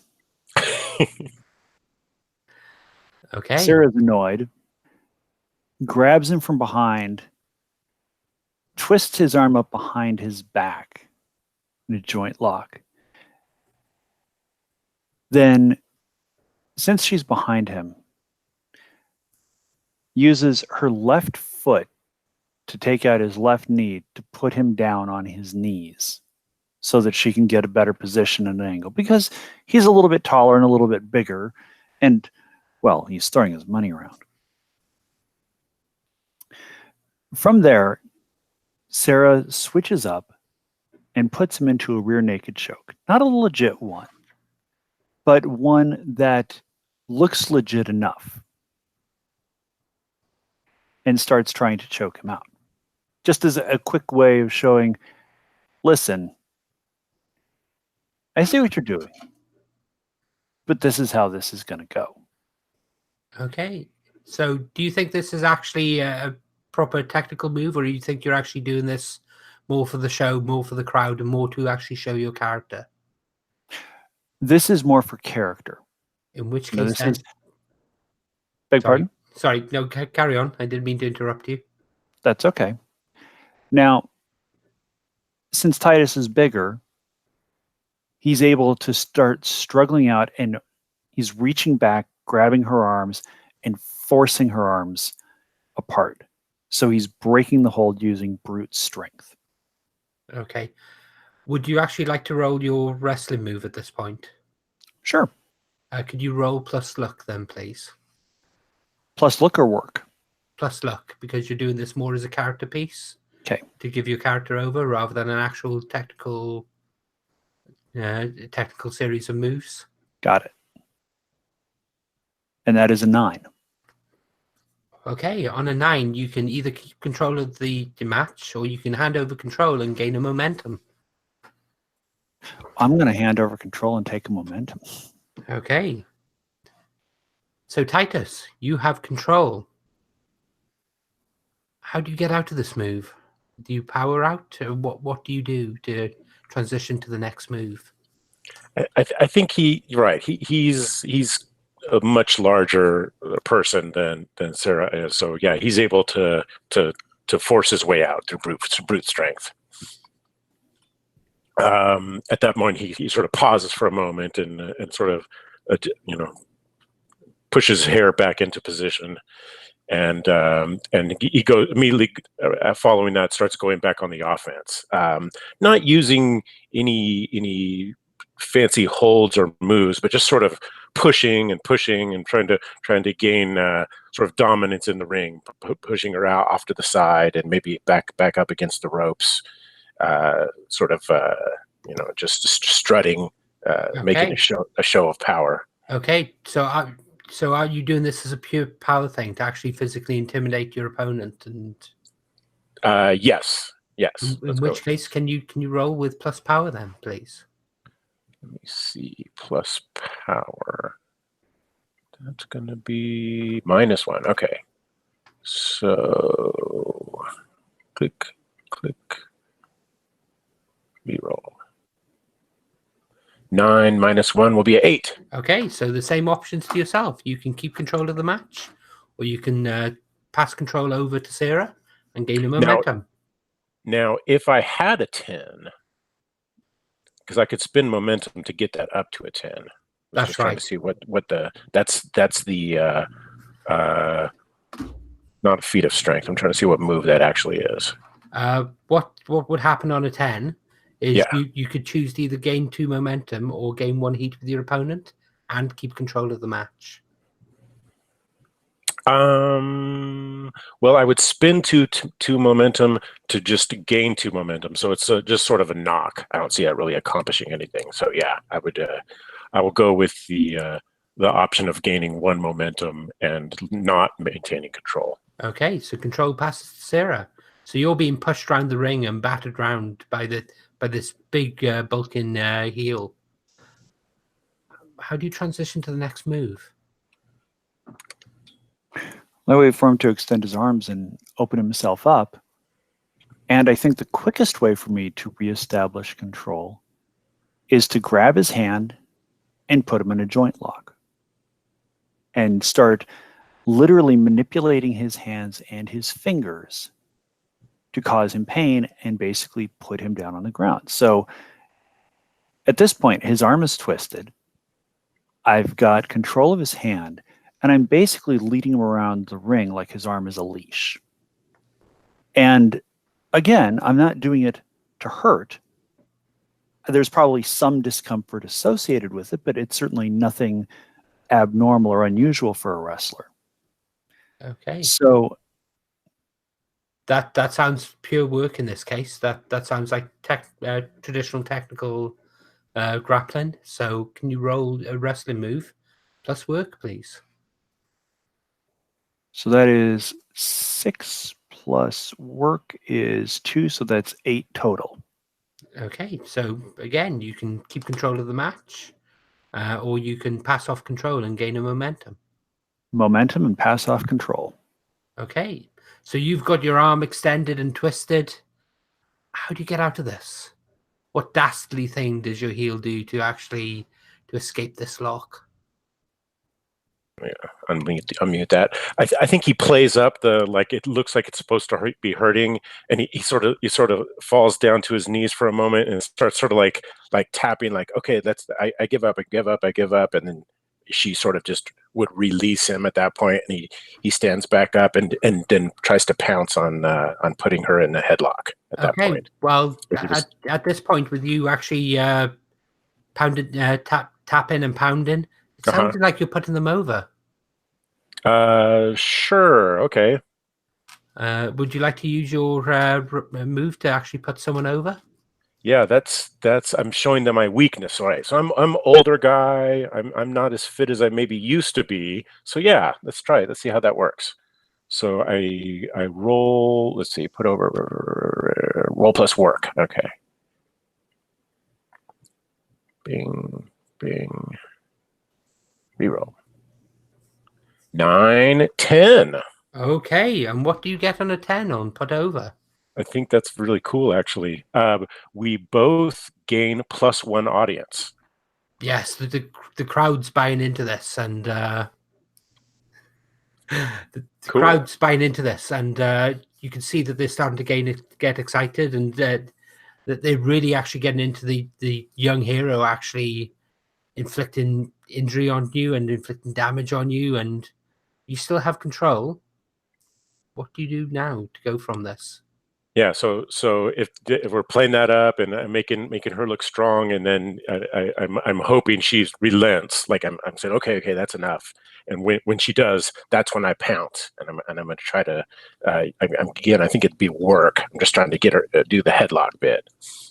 Okay, so can you roll plus work then, please? Will do. Ding ding. Reroll. 6. I'm going to go ahead and use 1 momentum to up that to a 7. Excellent. So are you wanting to pass control and gain a momentum, or are you wanting to keep control? Let's pass control and gain a momentum. So that keeps me right where I'm at. There we go. Excellent. So Sarah, what do you do? Well, he's oversized, so if I'm still on my feet, he's bending over at least a little bit to put that headlock on. And so my initial thought is I have to find some means of leverage to actually get out of this. So in the grand tradition of wrestlers everywhere, I run to the ropes, climb up them with my feet, and flip over him, basically taking his arms with me so that I'm now behind him and I have an arm in a joint lock again. Excellent. That's very much a work move. Can you roll plus work, please?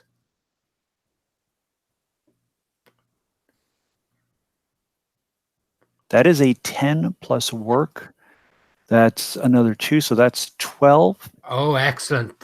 There's a big pop to that. The crowd obviously hadn't appreciated all the technical aspects of this to actually see proper chain wrestling, transitioning from one move to the other.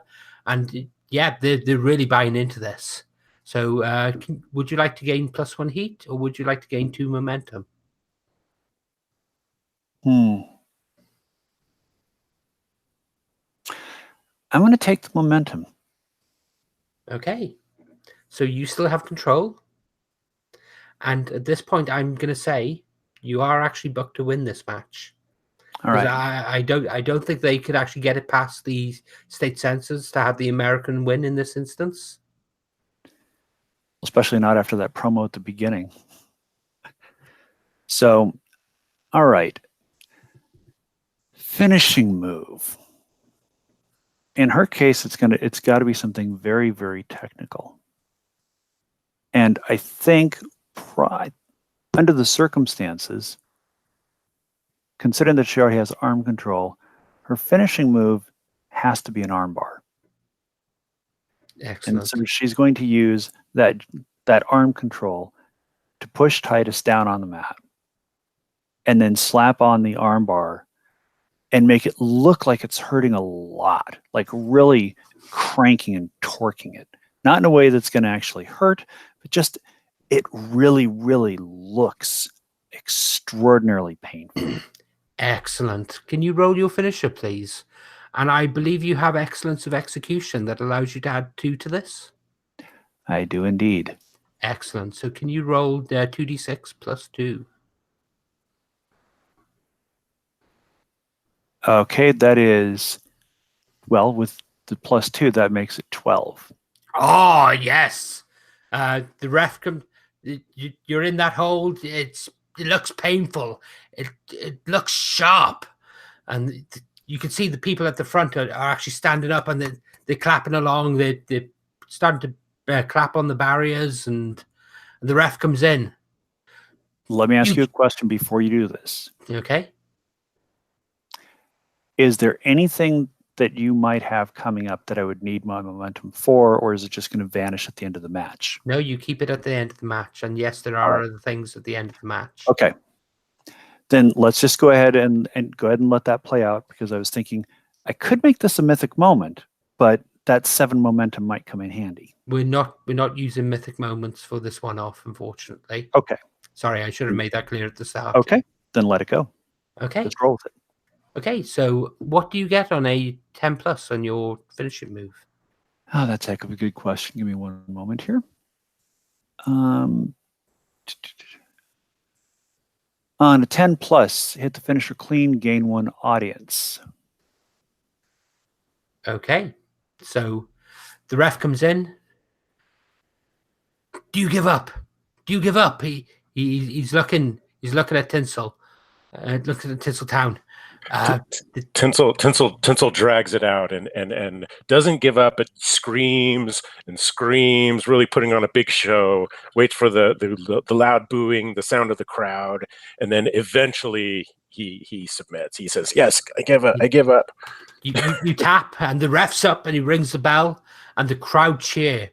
130,000 people.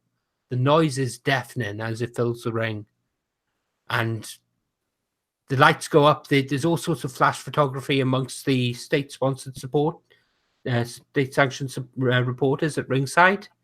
And you can actually see that most of the people in the front rows are actually reporters and camera crews. And the noise, as I say, is deafening. They are cheering. They are cheering for Sarah. And we'll cut to backstage. Backstage, Donnie's there with Nina, and goes, "Nina, I got something special for you tonight." Oh, I'm not putting you out there on your own. I've seen you fly. I've seen you do all these sort of different things. I'm gonna put you out there tonight with a giant, with an absolute monster. You're going to be out there tonight versus Mama Bear. our character. What's Mama Bear's like reputation in the ring?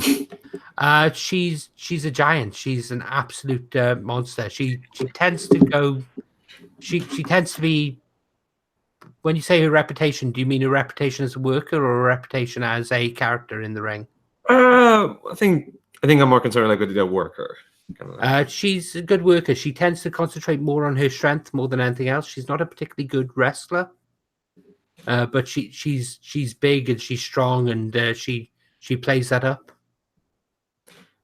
Yeah, I think when I hear that, I'm going with Mama Bear. Kind of like, okay, that sounds like a nice fun match. Get them riled up, and I think Donnie probably noticed that Nina's actually like she was watching the match while doing that. She was kind of like holding between her fingers the medal that she got the previous day.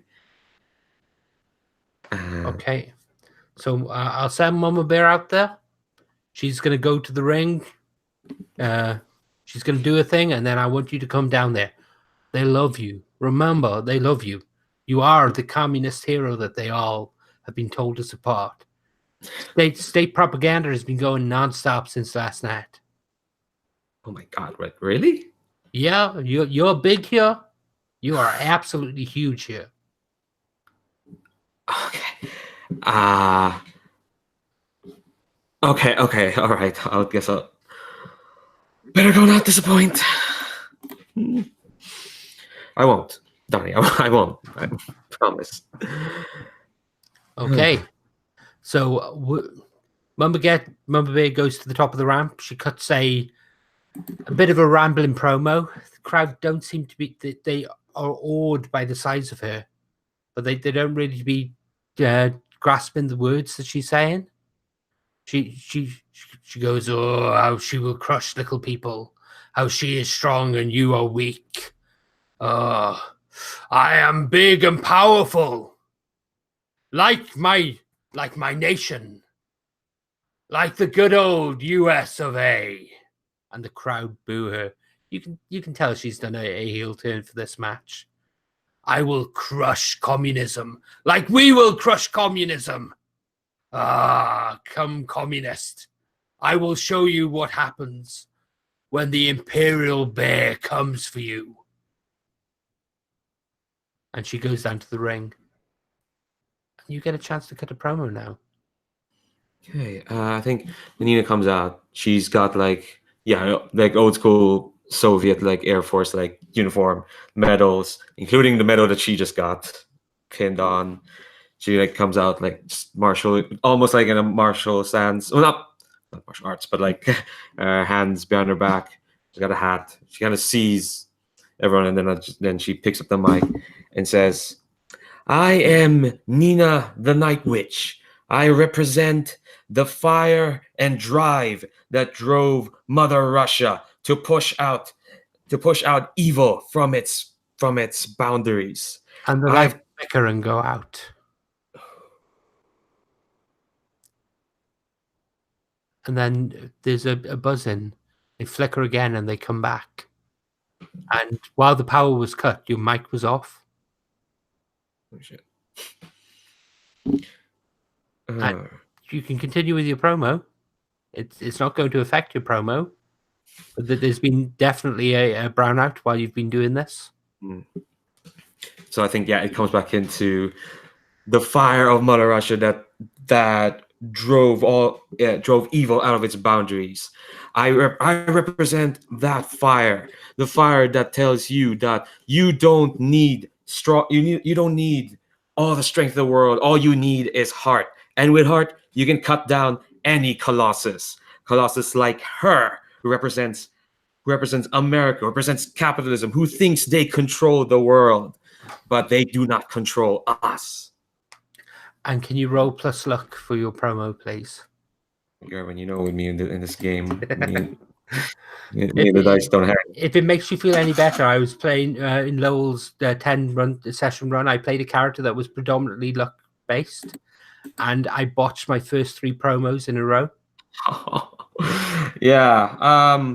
Let's see. This is a 6, but I'm gonna use a momentum to bump up to 7. See, there we go. So you can choose one from the 7 to 9 list. So the light and the electricity going off has had an effect on the promo. So it hasn't had quite the pop that you were expecting, but you still get a good reaction from the crowd. What option are you choosing? Since I have no momentum, I'll gain that one back. It's better to have one than none. Okay, so you get down to the ring, and you're very much in control of this match from the outset. Yeah, I think once I take off the coat, I kind of I do have that just like that, just stretch, kind of moving my shoulders, kind of make myself feel limber. Mom Bear kind of come on, you puny socialist. I can take it on. The markets will take care of you soon. And bear markets. Jesus Christ. And so I think the first thing he's gonna do is, I think it's very much she's not gonna be on control at the start. So I think it's very much just cautious, tries to kick to the side. Mama Bear's kind of so kick to the side. Then ropes off the rope, tries to drop kick. Just I think as Mama Bear is kind of like laughing at those puny kicks.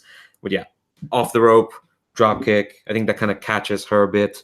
And then another run off the rope, another drop kick, and then another one. And this one drops Mama Bear through the ropes into the outside. She's outside staggering. You can see this.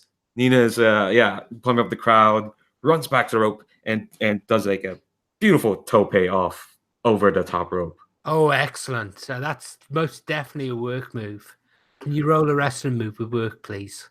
Yeah, I have the highest work possible. This better work. Okay, that's a 7. Thank Christ. Okay, so you can either keep control or you can gain a momentum and pass control to Mama Bear. I think I kind of pass control because I do need the momentum just in case.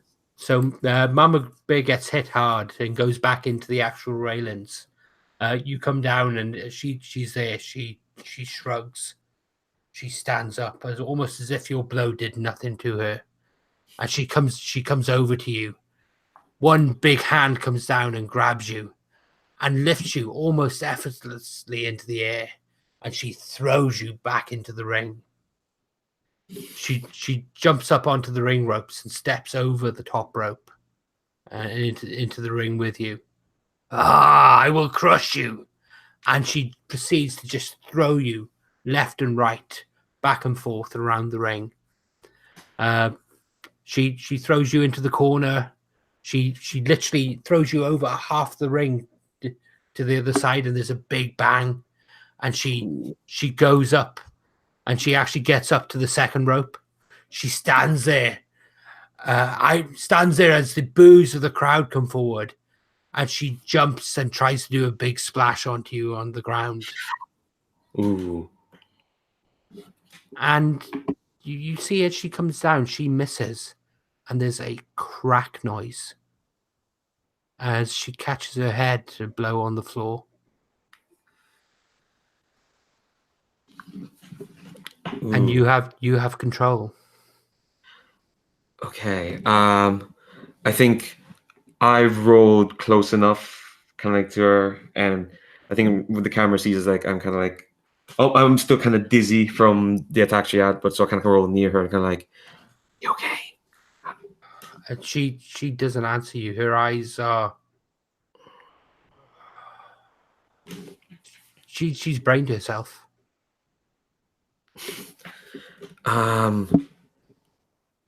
So she just can't. She stumbles up and you can tell she's not sure what's going on. Okay, I think I'm gonna call like I would say just call an audible and just say like, just tell her to like. I think I asked her like, can you? As I think what's gonna happen is I'm gonna as she kind of stands up, I'm gonna try and do those drop kicks again. Okay. And how is she reacting to those? She takes the hit. She goes back, but she's not selling quite as you'd expect. You could see her eyes are unfocused. Okay. I think what I'm going to do is like. Can you roll your work for the drop kicks? Oh yeah. Just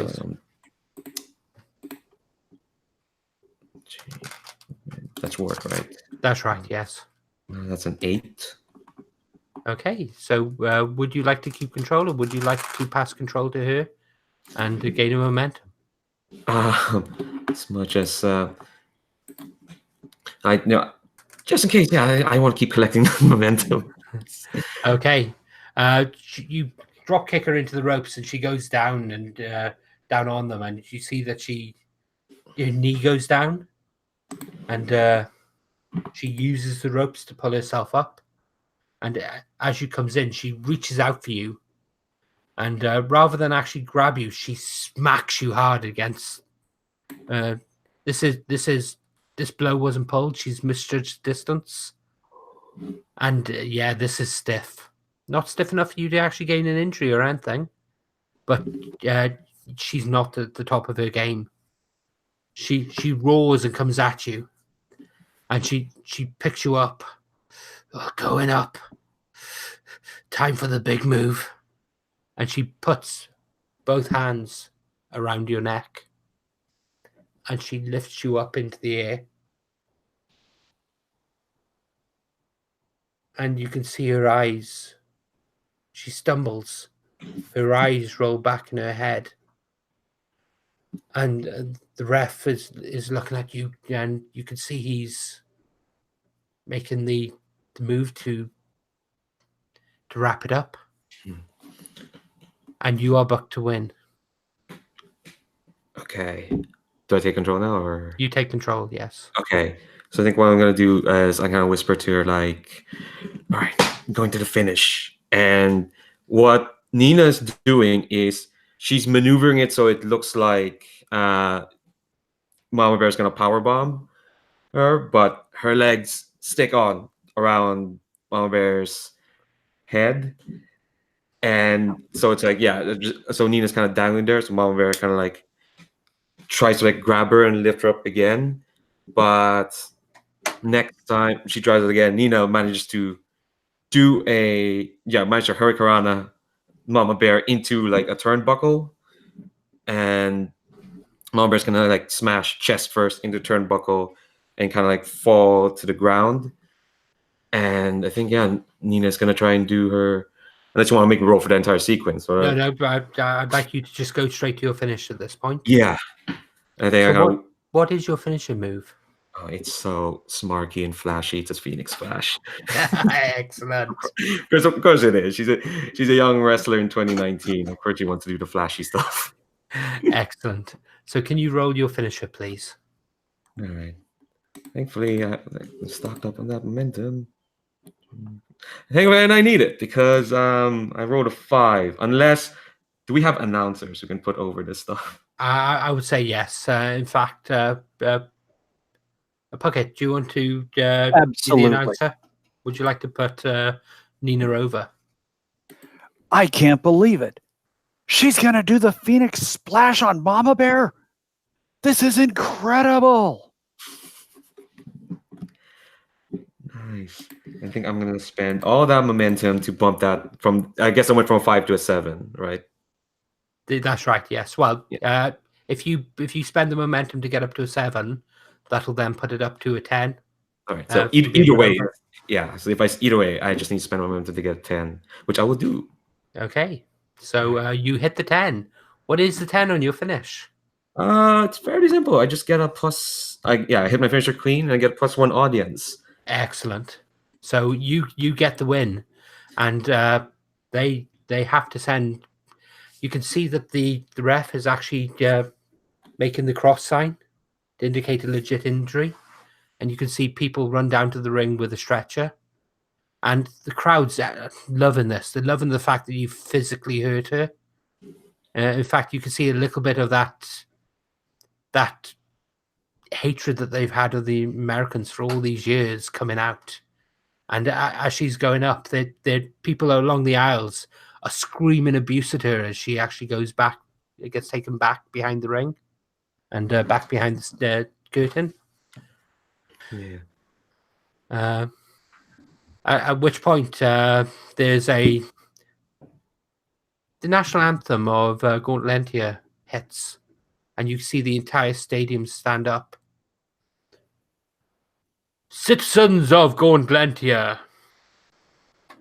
tonight we bring you tonight's headline match. We bring you the Regal Wrangle in honor of Captain General Powell, our great and glorious leader. And we're actually going to go into the Regal Wrangle match. If everyone looks under the special matches tab on the character keeper, there's a special match in there called the Regal Wrangle. The move that's in there actually replaces the normal wrestling move. So when you roll your wrestling move, you roll that move instead. Leandro, we're going to start with you in the ring. And I think the first person to come out, I think we're going to have Tinseltown come out as the first wrestler. So, Tinseltown, as you're fresh, I think you run into the ring and you have control at this point. Okay, so does like the momentum and audience and all that stays the same? It doesn't All like that stays clear. the same. You were at four heat at the end of your last match, weren't you? I had 4 heat with Sarah at the end of the Yes. match, so I So- think that means my audience goes up to 4, right? That's right. Yes, you're top of the card at the moment. Right. And I've got 5 momentum, and then with Nina, I only have 1 heat just because she's a baby face and I'm a heel. So That's right. Yes. okay. All right. So Tinseltown, it comes in. Oh, not so fast, not so fast. This.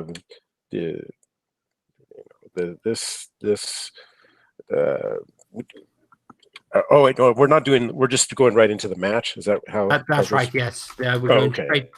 We're a little bit behind time.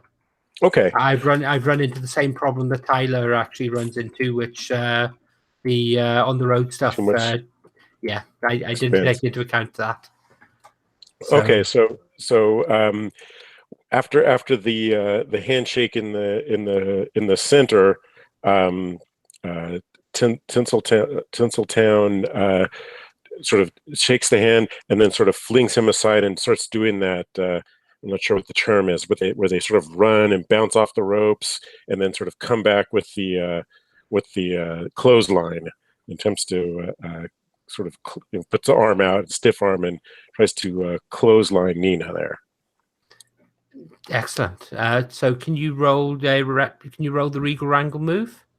Okay. With plus work, then please. Plus work. Okay, so it'll be +1. Let's see. Click, click. Reroll. Ooh, wow. Well, I rolled a 12, so it's going to be more than that. I'd say like a 13. Okay. So what do you get on a 10 plus on in the Wrangle move? So it's under special matches where it says in the wrangle. In the Wrangle, that's right. Yes. Okay, on a 10 plus, retain control of the match and pick 1. Gain +2 momentum. Oh, we got to go with this one. Throw an opponent over the top rope and gain +1 heat with them. Yeah, that's for sure where we're going. Okay. So I had been intending to sort of clothesline, and maybe I'm not sure how we handle the narration here, but maybe Nina sort of steps aside, and rather than just clotheslining her, knocking her down, she steps right in front of me. So I'm sort of forced to push both arms up, and she just sort of flies right over the top rope and out of the ring entirely. Okay, she goes over the top rope, but she does get a chance to save herself. Nina, Okay. you can spend 1 momentum as an interrupt to stop yourself being thrown out. I spent all my momentum. Because I didn't see this coming. This swerve that you planned, Gerwin. I'm sorry. So you go out and the crowd goes silent. The crowd goes absolutely silent. And then the boos start. Boo! Boo! And the crowd aren't liking this at all. They aren't happy. They are actually angry about this. All right. Well, there's that +2 heat coming on now. Backstage, Donnie is going, yeah, Sarah. Okay, you know what you said. Get out, double weight, fine, whatever.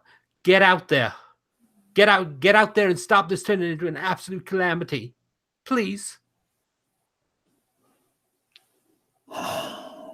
Fine. I run down the ramp and promptly go over to Nina, acting like I'm checking on her to make sure she's okay. She basically like turning to her, and it's like, "Are you all right? Are you okay? You're not hurt." I'm fine. How's mom up there? Is she okay? We don't know about that yet.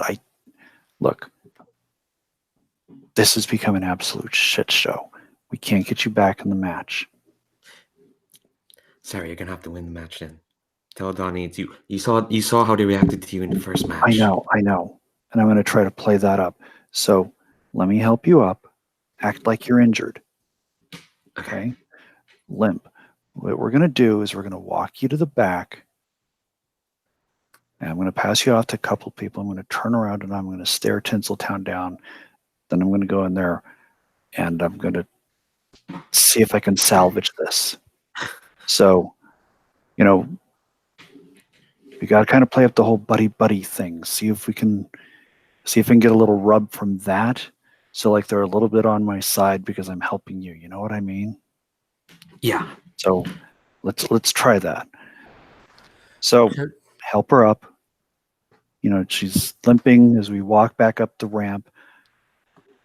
And as you walk up the ramp, you see that there's another figure come out from behind the curtain, and he's run into the ring. He would have had muscle there in the past, but some of it's turned to fat. You can see that he's ripped off his military jacket and thrown it to one side. And the Captain General is run into the ring, and he looks mad. Oh, Christ. So much for blending in the background, huh? Look, our goal right now is to get Titus out of here alive. And I mean that literally. We need to make sure there's no riot that winds up with him dead. And we need to make sure he doesn't face a goddamn firing squad because he did. Oh, this is a shit show. When you do me a favor, punch Donnie in his unblackened eye. That's all I'm asking you to do. I'm going to go back. God damn it. All right. Okay. Let's see what we can do here. You go punch Donnie for me. Mm-hmm. I'm going to go try to take Titus out in whatever way I have to make sure he doesn't die. Good luck. And I'm thinking maybe we hug. Yeah, I think. And like there's some kind of gesture made to kind of indicate to the crowd that I'm going down there with Nina's blessing to stomp the hell out of the ugly American. I think what I kind of do is someone hands me like the coat with all the medals, and I like I guess I'm kind of presenting like the medal that I got to you. I said to signal to the crowd, like, no, Sarah is. I'm designating Sarah as as a friend and of Gauntletia as well. Are you giving her your medal? Yeah. The crowd are cheering at that point, but the ones that are around you are looking, but everyone else is watching as the Captain General clambers into the ring, and Titus, he's coming right for you. All right. Well, Titus is going to do what he's good at, and he's going to attempt to put over on the leader here, the fearless leader. So he looks, and all of a sudden does a over the top like startle double take, and he starts shaking, visibly shaking in fear. And the Captain General comes up to you and he starts wailing on you. There's no actual proper wrestling technique here, but you can tell that he's had military training. Uh-huh. He just starts laying into you. He's more a boxer than a wrestler. So he's punching left, punching right. He tries to throw you into the ropes as you come back. He lifts up his leg to do the big boot because that's what Hulk Hogan used to do. And this guy is still a huge wrestling fan, still all the same. Can you roll your put over move, please? Will do. Bing, bing.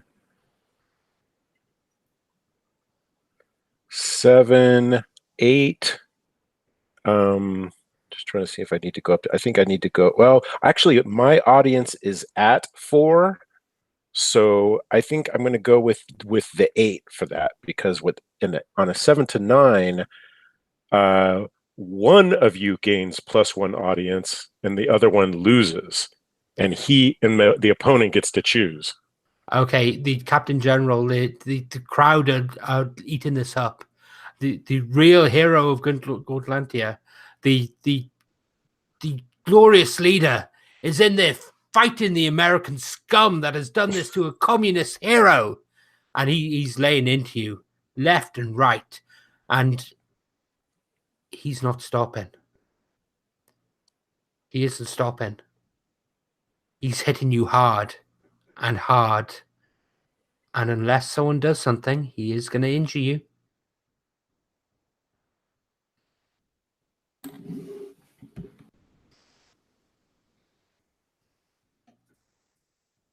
Is anyone doing anything? I'm Sorry, looking my at mic was muted. Right now, Sarah's trying to figure out which is the least worst option. Stopping the beating so that Titus doesn't get injured, and potentially embarrassing the leader of the country, or letting Titus get stomped. That I don't think that's a decision I can make for you. So what Sarah's going to do is run down, and Titus is on the mat at this point, correct? That's right, yes. Okay.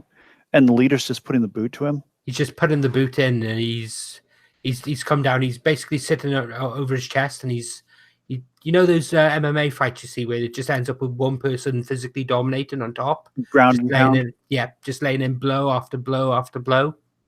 Crap. I was thinking I could at least kick Titus in the general direction of the ropes so that he could roll out of the ring. But if the leader's on top of him, that's not going to work. Okay. You have 5 seconds to make up with your mind what you're going to do. 5, 4, 3, I'm going to let the leader injure him. 1. Okay, Titus, you pick up an injury at this point. All right. Out of curiosity, what is your injury move? Let's see. That's going to be on my. Oh, I can't find it. Where did? Zip.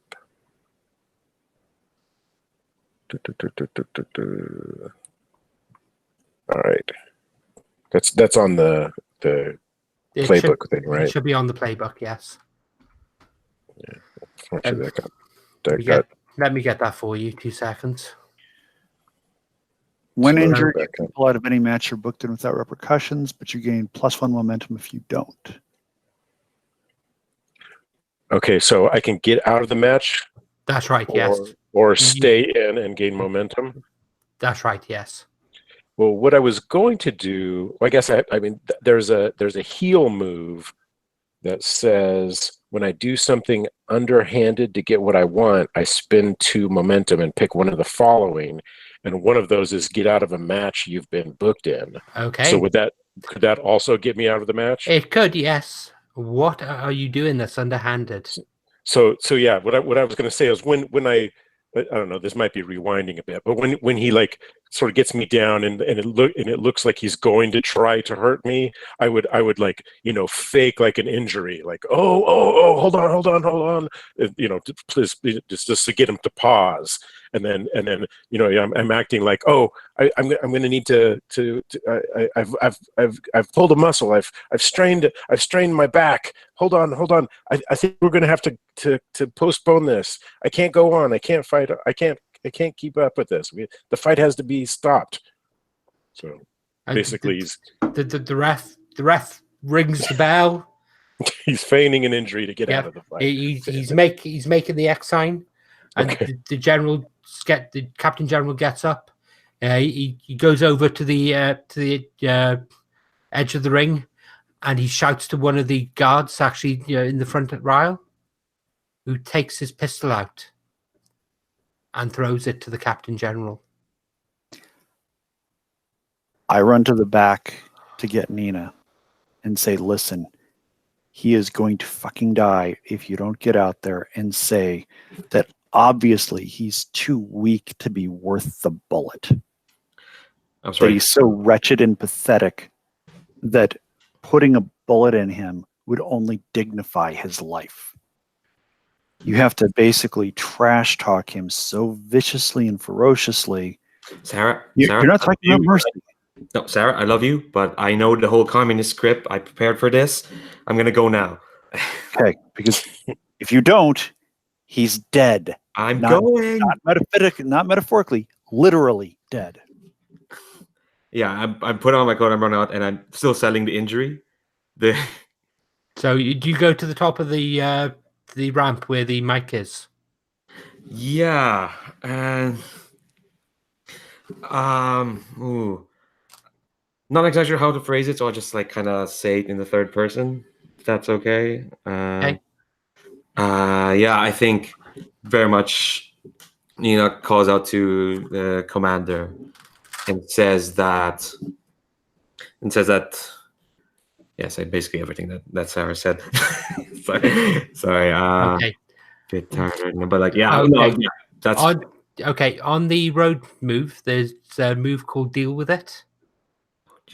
I would like you to roll that move, please. what's with it with? Is it just a roll? It's just a roll. Are you doing this? Are you doing this through your charisma, or are you trying to actually do this through force of personality? Are you playing this into the storyline? How are you doing this? Yeah, I think what I've said, which I don't have time to compose in my head, yeah, is basically that that killing, that executing Titus here right now would be too quick and too easy, and that he deserves to grovel on his knees for the rest of his life for daring to insult the glory of Gauntletia by begging and crying, and he should be in this state for the rest of his life. So that's Okay. So can you roll that move, please? okay. Try and roll. And, Okay. What's the stat? Is it in this case, because you're actually working into the storyline here more than anything else, I'll let you roll with work. Oh well, with that's a 13 then. The general does it. He cocks the pistol. He holds it down and he stops. He looks at the crowd.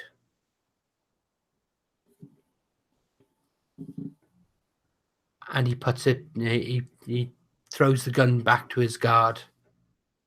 He spits on Tinseltown and walks up the ramp and stands there and holds Nina's hand high.